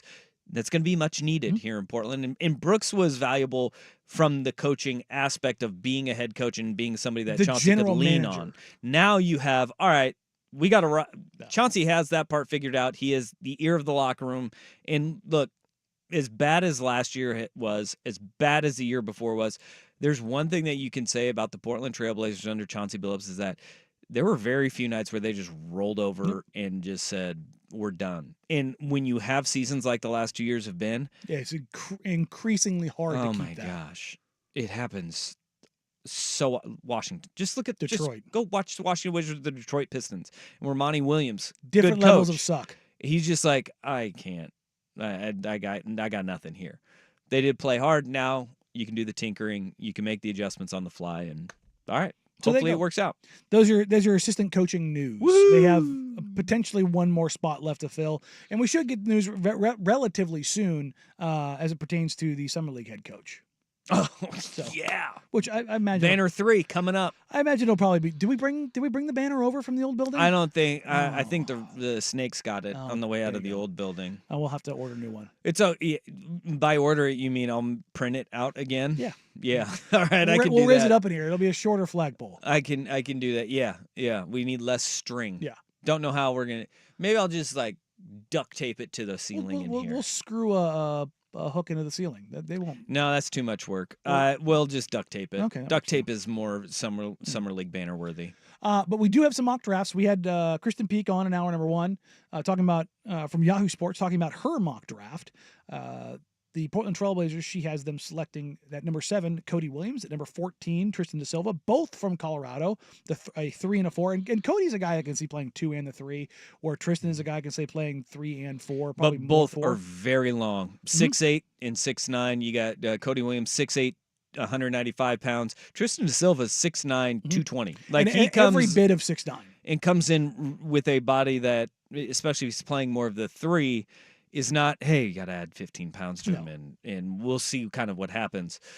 No, he comes in with a more ready build. He's built like Jeremy. Yeah. Really, that's how he's built. He's wiry strong. I don't see him as guys that's going to get pushed around unless you're talking about guys like Giannis, who pushes everyone around. I always love can he guard Giannis, or can he guard Jokic, or can he guard Embiid? It's like, no, we're still looking for those guys. Those guys don't exist. That's why they do what they do. So, but those are the picks that Kristen Peak has in her mock draft. ESPN has their mock draft out at number 7. They have Donovan Clingan falling to number 7. And I asked Kristen about what if Donovan goes number 1. And now ESPN has been more steadfast with not moving Clingan out of that 6 to 7, 5 to 7 range. Yeah. And everybody else, they'll vault him up to 1. Mm-hmm. We've seen him at 3. We've seen him at 5, 6, 7, everywhere else. No, it has been about 3-pick range with ESPN through and through for Donovan Clingan. And that's interesting because given with how plugged in he is. I mean, we could say it. Him and Mike Schmitz worked together for a decade. And not just like worked together like in the same building kind of deal. They were partners. They're very close. And if you look at ESPN historic track record, even before Mike Schmitz, Givany and Wu have done a very good job of getting picks right. And they have flipped at the top between Rizachet and Sarr. Mm-hmm. And so it's not like they have this unwillingness to move guys, which some mock draft people, they will get it in their head, then they'll not move off of flipping guys around from picks time to time.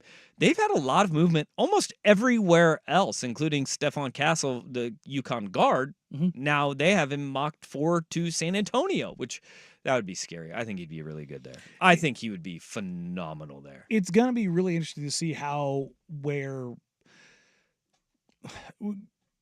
Peak, when we had her on, was talking about how 3 is kind of where things get started. And she's right if Rizachet goes 1. If we go the two French guys at 1-2, Rizachet, Sarr, then 3 is the spot. But if number 1 is anyone other than Rizachet, it gets weird very quickly. If Sarr goes 1, even though he's not even rumored, even though he doesn't want to go there, what does Washington do then? Because she said they already have kind of a guy like Rizachet in Bilal Coulibaly. Well, if Rizachet falls to 3, do the Rockets look at him and try to trade with the Spurs? The Spurs move up and take Rizachet, and then Reid's now available at 4. Does Charlotte say, well, we really want Reid Shepherd, we're going to move up to 4, and then Houston falls back to 6, and then who is now available at 5? Is Stephon Castle a guy that all of a sudden the Pistons are like, well, we didn't expect him to be there, let's take him instead? And then who does Houston take at 6? It starts to get very interesting as far as what opens things up, what unlocks the draft as far as pecking order and moves that are being made because of how flat the draft is. That's what makes this draft interesting, to me at least. Yeah, yes. And nobody, we've been talking about this, and it really started with the first 3 mock drafts that came out. The Blazers had 6 potential slots in those first 3 mock drafts that came out from the major publications, right? There were literally 6 different players mocked to Portland. Portland in those 3 mock drafts that came out. Mm-hmm. And it has been as wild as that because of the unpredictability of what we may see ahead of Portland and really starting at 3, like you said. Number 14 on ESPN, they have Jacoby Walter from Baylor. I have gotten shooter intel that says that Jacoby Walter has not worked out for the Portland Trailblazers. I know there was some discussion that he may have. ESPN says Walter's worked out for teams all over the lottery, but has largely had a quiet pre-draft process. I think they're trying to find him and Steph Castle. Good God, I was blanking on his name for a second. Him and Steph Castle have had very, very quiet pre-draft processes. I think they're both trying to control and pivot and position 2 places purposefully. I think Steph Castle's trying to get to San Antonio. I think that's a real thing to an extent. I think Jacoby Walter is trying to find a place where he has a path to getting on the floor. Much the same way that Alex Sarr, the reason why he doesn't want to go to Atlanta is because there's a crowded front court. There's a bunch of decisions that need to be made in the backcourt with DeJounte Murray and Trae Young, and it doesn't necessarily open up favorably for him with Jalen Johnson and Onyeka Okongwu on the roster in Atlanta. It kind of pigeonholes him at the 5, and it's out there that he wants to play more 4 than 5. You know, that's the LaMarcus Aldridge part of this. And Jacoby Walters, if you look at his frame, his style of play, he would be probably a 2 here in Portland. He's 6'4", and they want to put him as like a swingman. He's a 2-3. 2-3. But he's 3-and-D. He's a shooter. But guess who's going to be playing the 2? This thing is like, you have Ant and Sharp both going to be playing in that spot. Yeah, and I look at Jacoby and I see kind of Kentavious Caldwell-Pope light, which is not a bad player, not by any means, but Jacoby, his shooting dropped off a little bit. His ability to put the ball on the floor is pretty limited, but I think he has the potential to be a very solid pro. I just don't know if Klingon Walter is the upside swing that Portland should be looking at. Boy, and to be blunt, I'd be pretty disappointed if this were the draft. This mock, the ESPN mock that we're talking about right now, Mm-hmm. it's this one is far out there from anything that we've kind of seen, because and they've been on these 2 guys for a while. They don't they also have Nikola Topic not falling down the draft. They have him going 10 to Utah. They've got Devin Carter going 11 to Chicago, the guard out of Providence. Mm-hmm. They've got Tijan Salan going to Oklahoma City at 12, which I have not seen him drop past 10. 10 has kind of been like where the floor is for him. They have him going all the way down to 12. And hell, if he is there, Portland's got to be on the phones trying to see if they can work up to 12 if he's going to be there, right? I mean, that seems like a guy that would be a fit of everything that they're looking for right now. He's young. He doesn't turn 19 until August. He's got a frame that you sit there and you look at and you say, yeah, you can pack some more pounds on him, but he's already starting to fill out a little bit more. He's ahead of schedule from where most of the guys that you say, well, got to put some weight on him. Mm-hmm. No, I would love him at 7. And I've said I'd love him at 7. If he slides all the way down there, you got to be pounding the phones to see if you can make something happen. And then Sam Presti has you by the waveless. That's why you call Chicago before them at 11. That's why if he makes it past Utah, you make that call. I'll gladly give you $1 tomorrow for a cheeseburger today. Yeah. You just go, Presti, you don't need any more picks, man. So, I am personally right now for the Jack Ramsey's Patreon, I am currently working on finalizing the final list of workout participants. There's a few more closed workouts that took place that I'm trying to confirm. And I'll have that out as soon as I can confirm those. One of them's not going to be Jacoby Walter. I would very much believe that he's not on that list. But yeah, it's prime draft season, so it's prime lying season in the intel circuit. You're trying to, push up one guy's stock while driving down another, and promises are being made that are going to be broken. I love this time of year.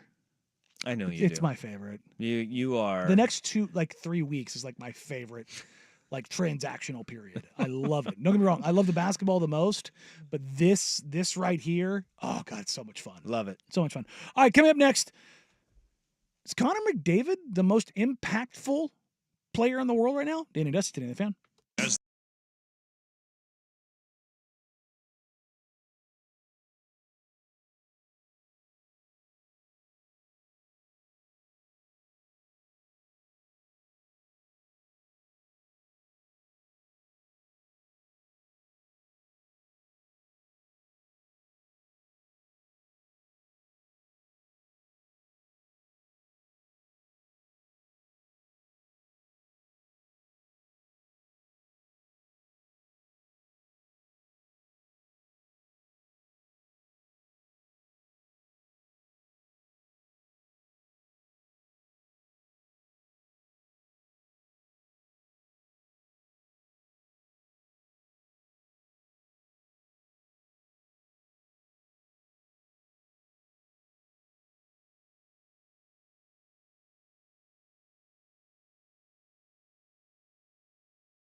The Edmonton Oilers have the chance to do the impossible.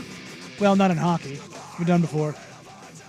Coming back from a 3-0 deficit to win the Stanley Cup Finals and for Canada to get rid of that monkey on their back. Yeah, 31 years since the cup was hoisted on Canadian soil as champions of the Stanley Cup. They've lost. They've lost up there.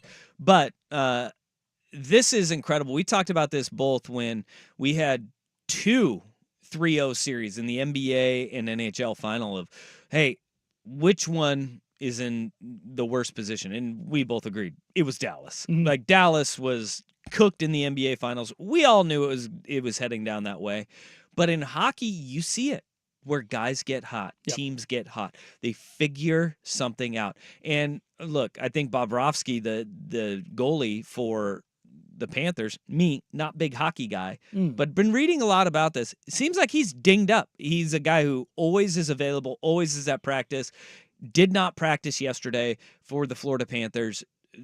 This sounds like there may be something more to Bobrovsky in his availability and, well, the level of play, because dude was absolutely incredible throughout the playoffs, and then they go up 3-0, and the Oilers have figured it out. Now, is it him being hurt, or is it the best player in the world, and it's not even questioned, Connor McDavid, starting to put this team on his back? And I think it's a little bit of both. Yes, and one of the more dominant goalie runs we've seen in the past kind of 15 years was from Jonathan Quick and the LA Kings when they came out and just I believe his save percentage was like .989 or something along those lines. It was something disgusting in 2013.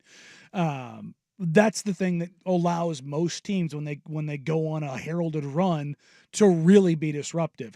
If you look at the points leaders right now, and it's going to get a little distorted the further you go because you play more games the further you go. But the top leading point scorers in the NHL playoffs, the top 5 are Edmonton Oilers. Top 5.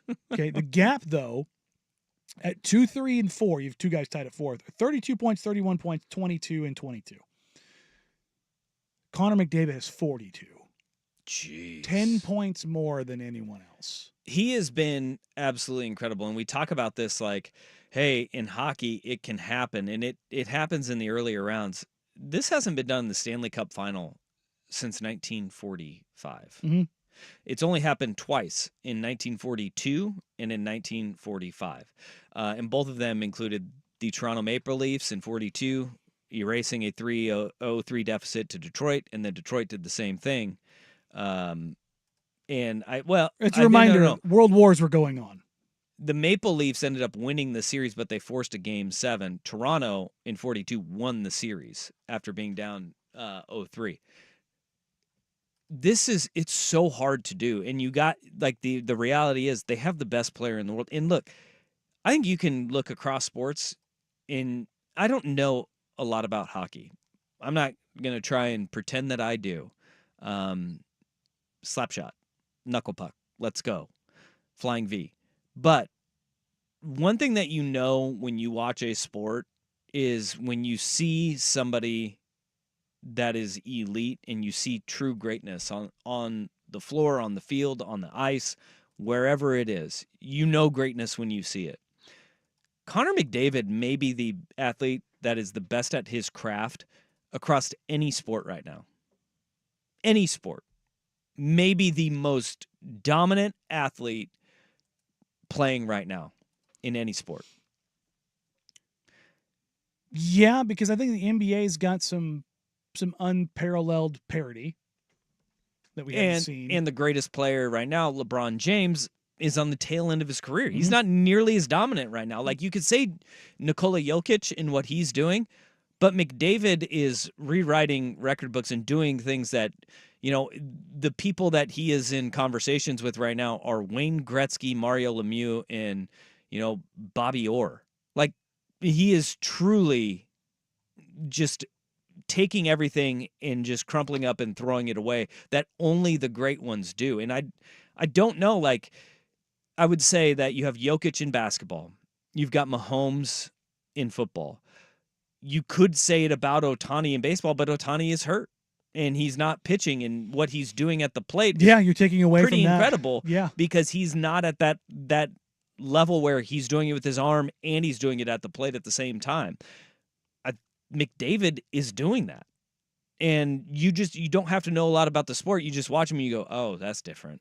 That guy, whatever it is, he has it, and you can see it, and that has made the last 3 games of the Stanley Cup Final must-watch television. Is just how special, and you talk about this with basketball all the time, the gravity of a player, right? His gravity is unmatched right now. Mm-hmm. It's unmatched. All eyes go on to Connor McDavid when he has the puck. Just as an aside, did you know the Edmonton Oilers now own, let's see, 5 of the top 7 spots all time in playoff points in a single season? All time? All time. In a single season, playoff points records. And it's number 1, Wayne Gretzky, 84-85 at 47. Number 2 is Mario Lemieux at 44 with the Penguins. Gretzky again, 87-88. Connor McDavid, 4th at 42. If McDavid were to go bonkers tonight, he could tie Wayne Gretzky's all-time record. Again, when you're touching Wayne Gretzky records in hockey, you are doing something in another atmospheric level of everyone else. His records are the untouchable kind. And when you're near them, that's a level of greatness that does not come around. That's money, dude. Like when we talk about like Cal Ripken's, consecutive game streak, or Ted Williams' hit streak, or Kareem or LeBron's scoring record, like things that are like, you're not supposed to be able to break those. And you're saying bonkers now. How far off was he in the points? He's 5 points behind Gretzky right now. Okay. Well, he has 8 points in the last 3 games. So in that includes, he had would it be game 4? He had 4 points. Mm-hmm. Game 5 he had 4. Game 6 he had 4 points, and then if he gets 4 points, he'll be one shot. Off. He'll be one He shot. will be clear. So Mario Lemieux is second at 44. So if he gets 3, he's second all time. Here, yeah, in the Stanley Cup playoffs, since I don't know they started winning, he has had 4-4, and then last game he had 0 and a 5-1 win. They've been scoring a lot of goals. That's what they do. Florida's built on their defense. Edmonton is built on their offense, which is why you see that 5 of the top point scorers in the NHL playoffs are Oilers. Damn, he's really good. A little bit of a squirrel moment here. All right. Am I the only one who, when they hear the name Bobrovsky, thinks of the old Will Ferrell Saturday Night Live sketch, Bill Brasky? Yes, but that's okay. Oh. At least you don't do a Sprague and think his name is Bob Rofsky. His first name's what? Sergey? Yeah. Sure. Yeah, I think it's Sergey. Yeah, he's a weird cat. He No way, hockey player? Yeah, not only that, but hockey player, goalie who's a straight. He reminds me of, is it Reese Ifans who plays the cigarette smoking kicker in The Replacements? What did you call Reese Ifans? Reese Infans? Infans, that's what it is. Yeah. Okay. But yeah, he's just a kind of a weird cat. Like the character he plays in every movie has like a little bit of a like, kind of an act like a cat pervert. Yeah. Like that kind of, just a little cat pervert. Yeah, just a little bit of a weird dude. Except for Bobrovsky's got more than just a sprinkling of that. Cat pervert. Yeah. Yeah.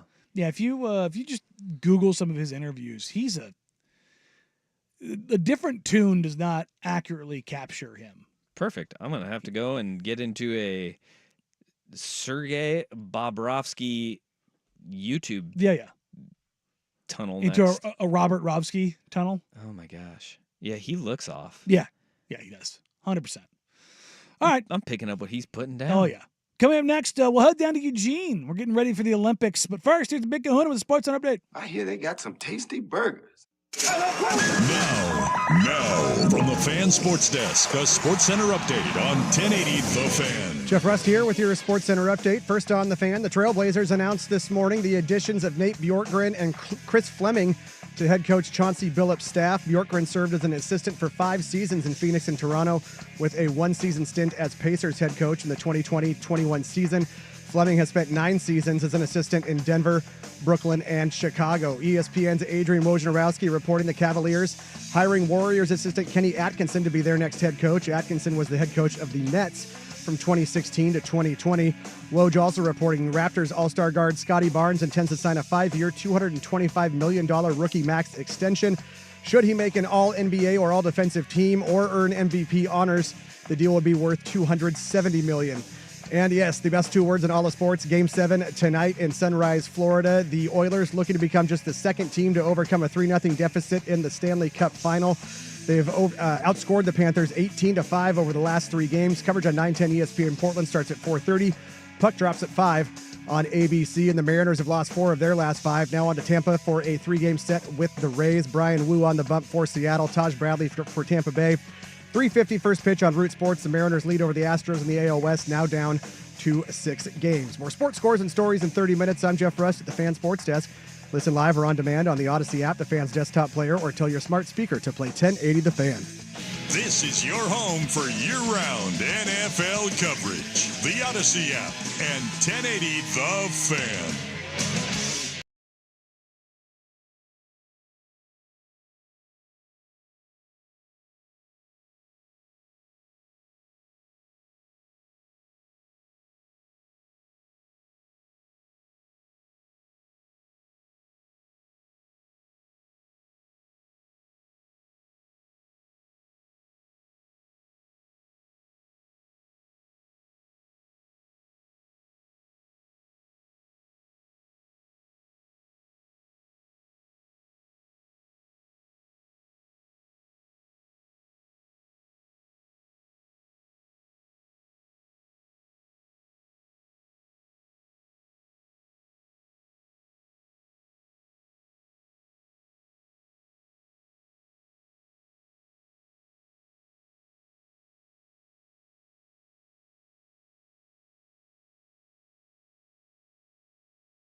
You know, we're only less than 6 weeks away from opening ceremonies in the Olympics. Is that really when that is? July 27th.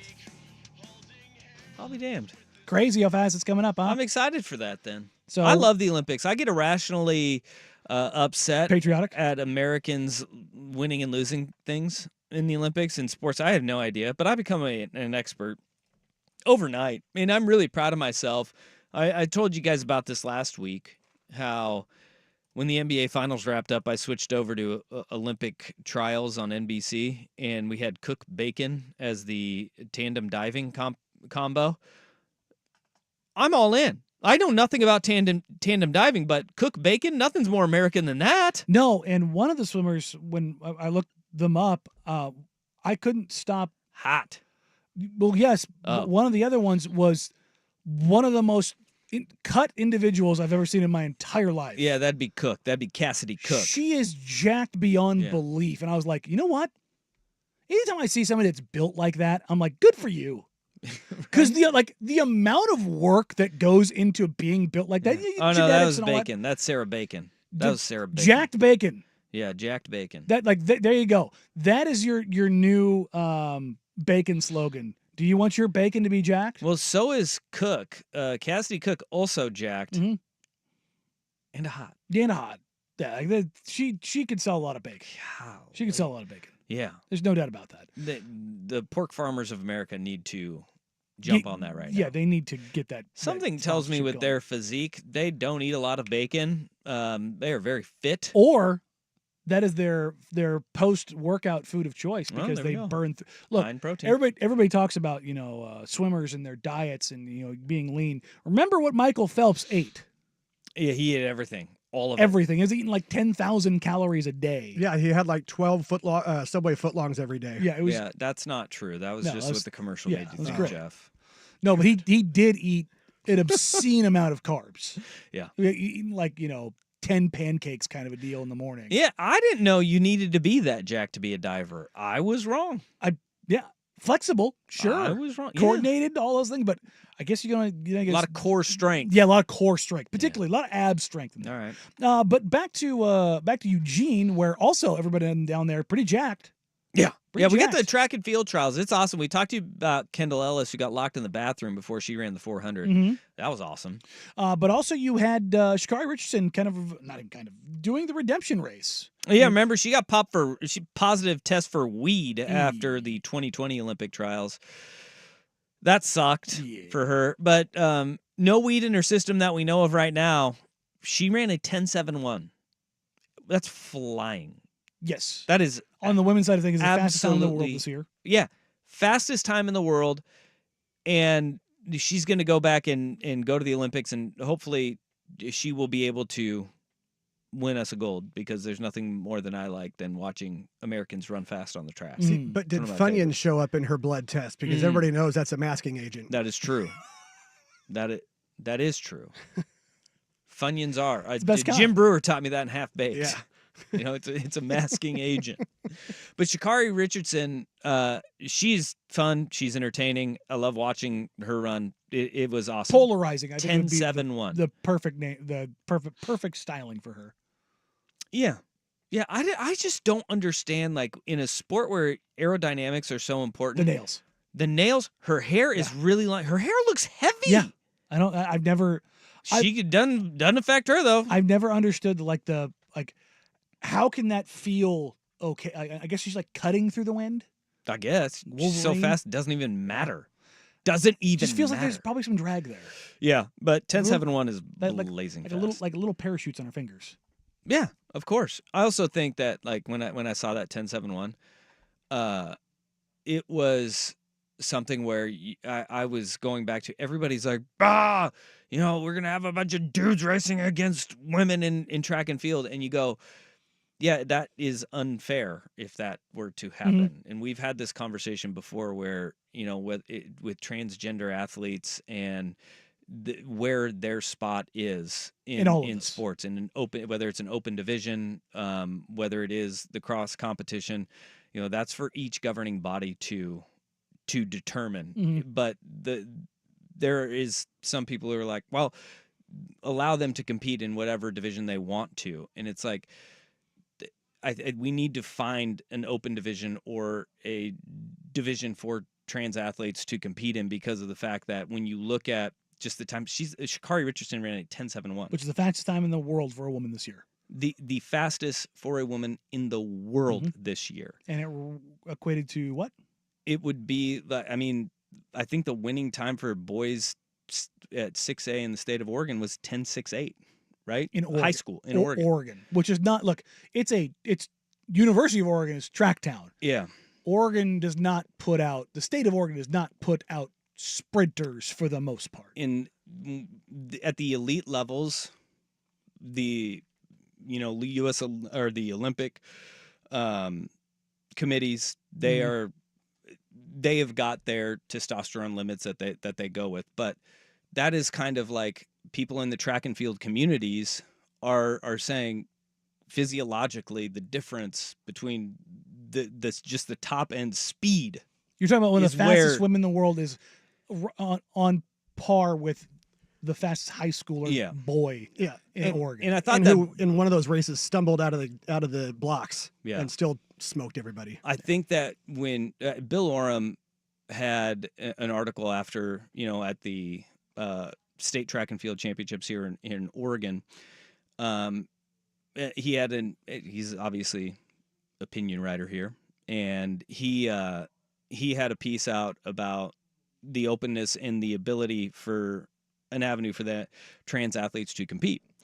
And then he had a track and field athlete, a high schooler, and a college athlete who wrote a response to him. And I thought the publishing and his reaction to that, I thought opened up a actually really good conversation for people to have and see the female athlete aspect of that conversation in the fairness that they're looking at goes across the genders and across the board on the open competition there.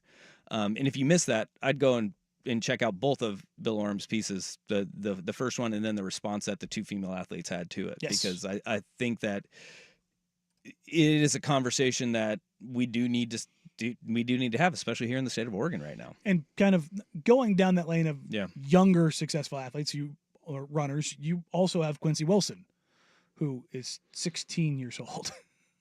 Dude, this kid is electric. How are you this fast at 16? If you haven't been following along, Quincy Wilson is a 400-meter runner.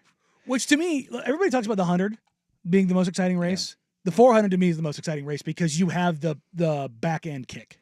If the 400, every kid that when I was coach of track, I would say, I'm going to be a sprinter. It's like, yeah, let's see you run the 400 first. Then we'll go from there. Yeah. Because it is a separator. It is speed and endurance. This kid is 16 years old. This was the first question, or one of the first questions after he qualified for the finals, which are tonight in the men's 400. At 16. At 16 years old, he ran a 44.59, which is a national record. This was one of his first questions at his press conference after. Right now, it's going to be, if I make it on the team tomorrow, we never know. I'll never know because I can't take the classes because you have to take 3 weeks. So I don't know when I'm going to get my driver's license at this point. And I can't right now because I'm not 16 in 9 months. So I just turned 16 actually. He can't even drive. Can you imagine looking over and this is not a derogatory thing at all, but you hear that voice next to you and you look over and then the next thing you know, that voice is running past you? Yeah. That has got to be deflating. Well, apparently everybody's trying to peak at this time right now, but he was saying that he was going down and looking at the qualifying times, and he broke the 400, the 18U world record with a 44.59. He's going to be a junior in high school. He just finished his sophomore year of high school. He broke the 18U world record in the 400 twice. On Friday in qualifying and yesterday in qualifying. He said that he was looking down the heat sheets and seeing that everybody in his heats, they were all PRing. Now, it's obviously by design at this point in the year. You want to be peaking. You just when you're peaking. But it's also because they're racing against a 16-year-old who cannot drive himself to the... I'm not going to lose to this kid. You can't even drive to Hayward Field, and this kid is just mopping the floor because he's super fast. He's a high school sophomore heading into his junior year. Absolutely incredible. And those tonight, like track and field is not a big spectator event. I know that Michael Johnson is starting a new league with big, like he wants to make it a more spectator-friendly sport and put bigger purses behind it and just to grab the elite talent. But I love watching stories like this where you got a 16-year-old kid who's going to be racing against the fastest people in the world trying to represent Team USA. And kid's got a damn shot at it. He ran a 44.59 in the 400 Think about meters. That. 400 meters, guys. That's 11. That's basically 4 11-second hundreds in a row. Think about it. Sha'Carri just ran her fastest at 10.67, which is just a shade under that 11 seconds. And he's doing 4 of them in a row. That's nuts. It's absolutely nuts what he is. So he's just hauling the entire time. And he's little, too. He's a tiny little guy. Which is not normal. You typically long legs. Yeah, you get that. That's how you eat up that distance. It's gonna be fun. I love this. Even when it's not the U.S., it makes it obviously better when it is the U.S. But when you get to the Olympics and you get these crazy stories about some kid or like some dude who came out of Brian Shaw, the world's strongest man, like he did a strongman competition like on a whim. Oh, really? Yeah, he did it on a whim. He was like, screw this. I want to give it a shot.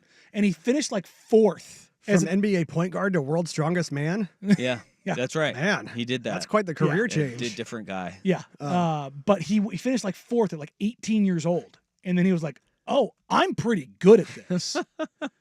And then it was like he just took off from there. It's like those kind of stories end up being incredibly cool because it's just like, we talked about in the NBA or professional athletes. Genetics. Like genetics. Eddie Hall, the British world's strongest man, he's got what they call the Herculean gene.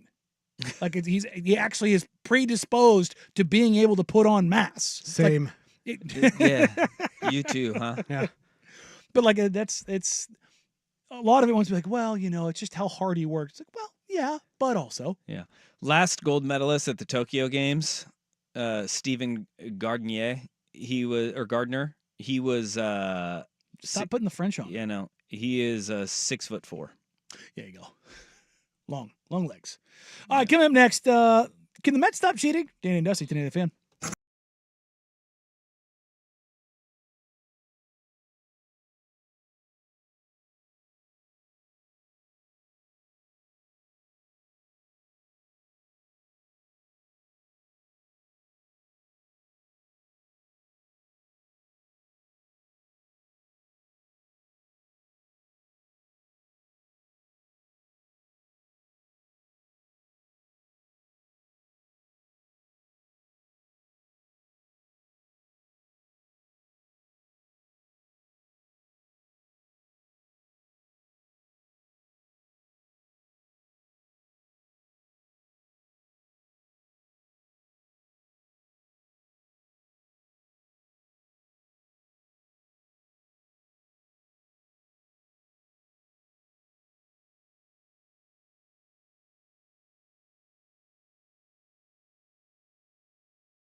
Oh, that was perfect because Suk just left the room. It's a good time to talk about his Mets and being absolute cheaters. Edwin Diaz came into the game the other night for the New York Mets and did not throw a pitch. Why? Because he had a foreign substance on his hand, which he has now said it was a combination of dirt, rosin, and water. I'll tell you what, it looked like super glue. Yeah, it looked awful. It looked shiny. Looked shiny on the old television camera. And Edwin Diaz has fallen off a cliff from being the best closer in baseball to I don't even know if you would call him a rotation level pitcher at this point. I mean, yeah. I mean, it's been a fall. The closers. This happens so often with closers. Like it is You the have a weirdest. year, maybe two. Yeah, they're like leapers, right? Like big jumpers in the NBA, where all of a sudden you go, "Where did he go?" Yeah, and then they fall off the face of the earth. He does great intro music, and he will always have Timmy this. trumpets. He will always have this. Let's see here. I mean, he hasn't been terrible this year. I mean, it's the Mets, so it's a sliding scale. But the bigger he thing went here from- with the Mets is that they keep getting guys popped for this foreign substance. This And is for the him to third say it one. was raw, have you seen the picture where it just looked like he dipped his hand in like crazy Pine glue? tar? Yeah. It was like, well, dude, you really thought you were going to be able to get it? He's like, no. Dirt, rosin, water. That's it. And the umpire's like, we do these checks all the time. That was not just dirt, rosin, and water. I know what that feels like. And he's sticking to his guns. But the Mets, there have been 8 pitchers that have, and he is facing now a 10-game suspension for the sticky. This is what happens. You get hit with the sticky. There have been 8 pitchers to be suspended for the sticky substances. 3 of them have been Mets pitchers. Addicted to cheating, these Mets are. And is it helping them, Dusty? Well, yeah, because once they brought Grimace in, they've won a lot lately. Did you see the Grimace streak that they had? I will say, did you see the ESPN They won PR 7. photo? They won 7 in a row with Grimace. They did. They're 8-2 over the last 10 now. They did the Mr. and Mrs. Met, but they did the walk by meme. Where Mrs. Met's looking at Grimace, looking at Grimace's junk in the trunk. Oh man, it's a great meme. That's nasty. 11 out of 10. Yeah, but they still have the highest payroll in baseball, and it's not even close. And they're 13 and a half games back of the Philadelphia Phillies. And they still suck. You got that going for you. That's tough. Yeah, now Suk is just wearing his Edmonton Oilers shirt, so he's. I'm sure it's going to go well for them tonight. It's blue and orange, and it's close enough to his Mets. The crippling anxiety of being tangentially related to the Mets. I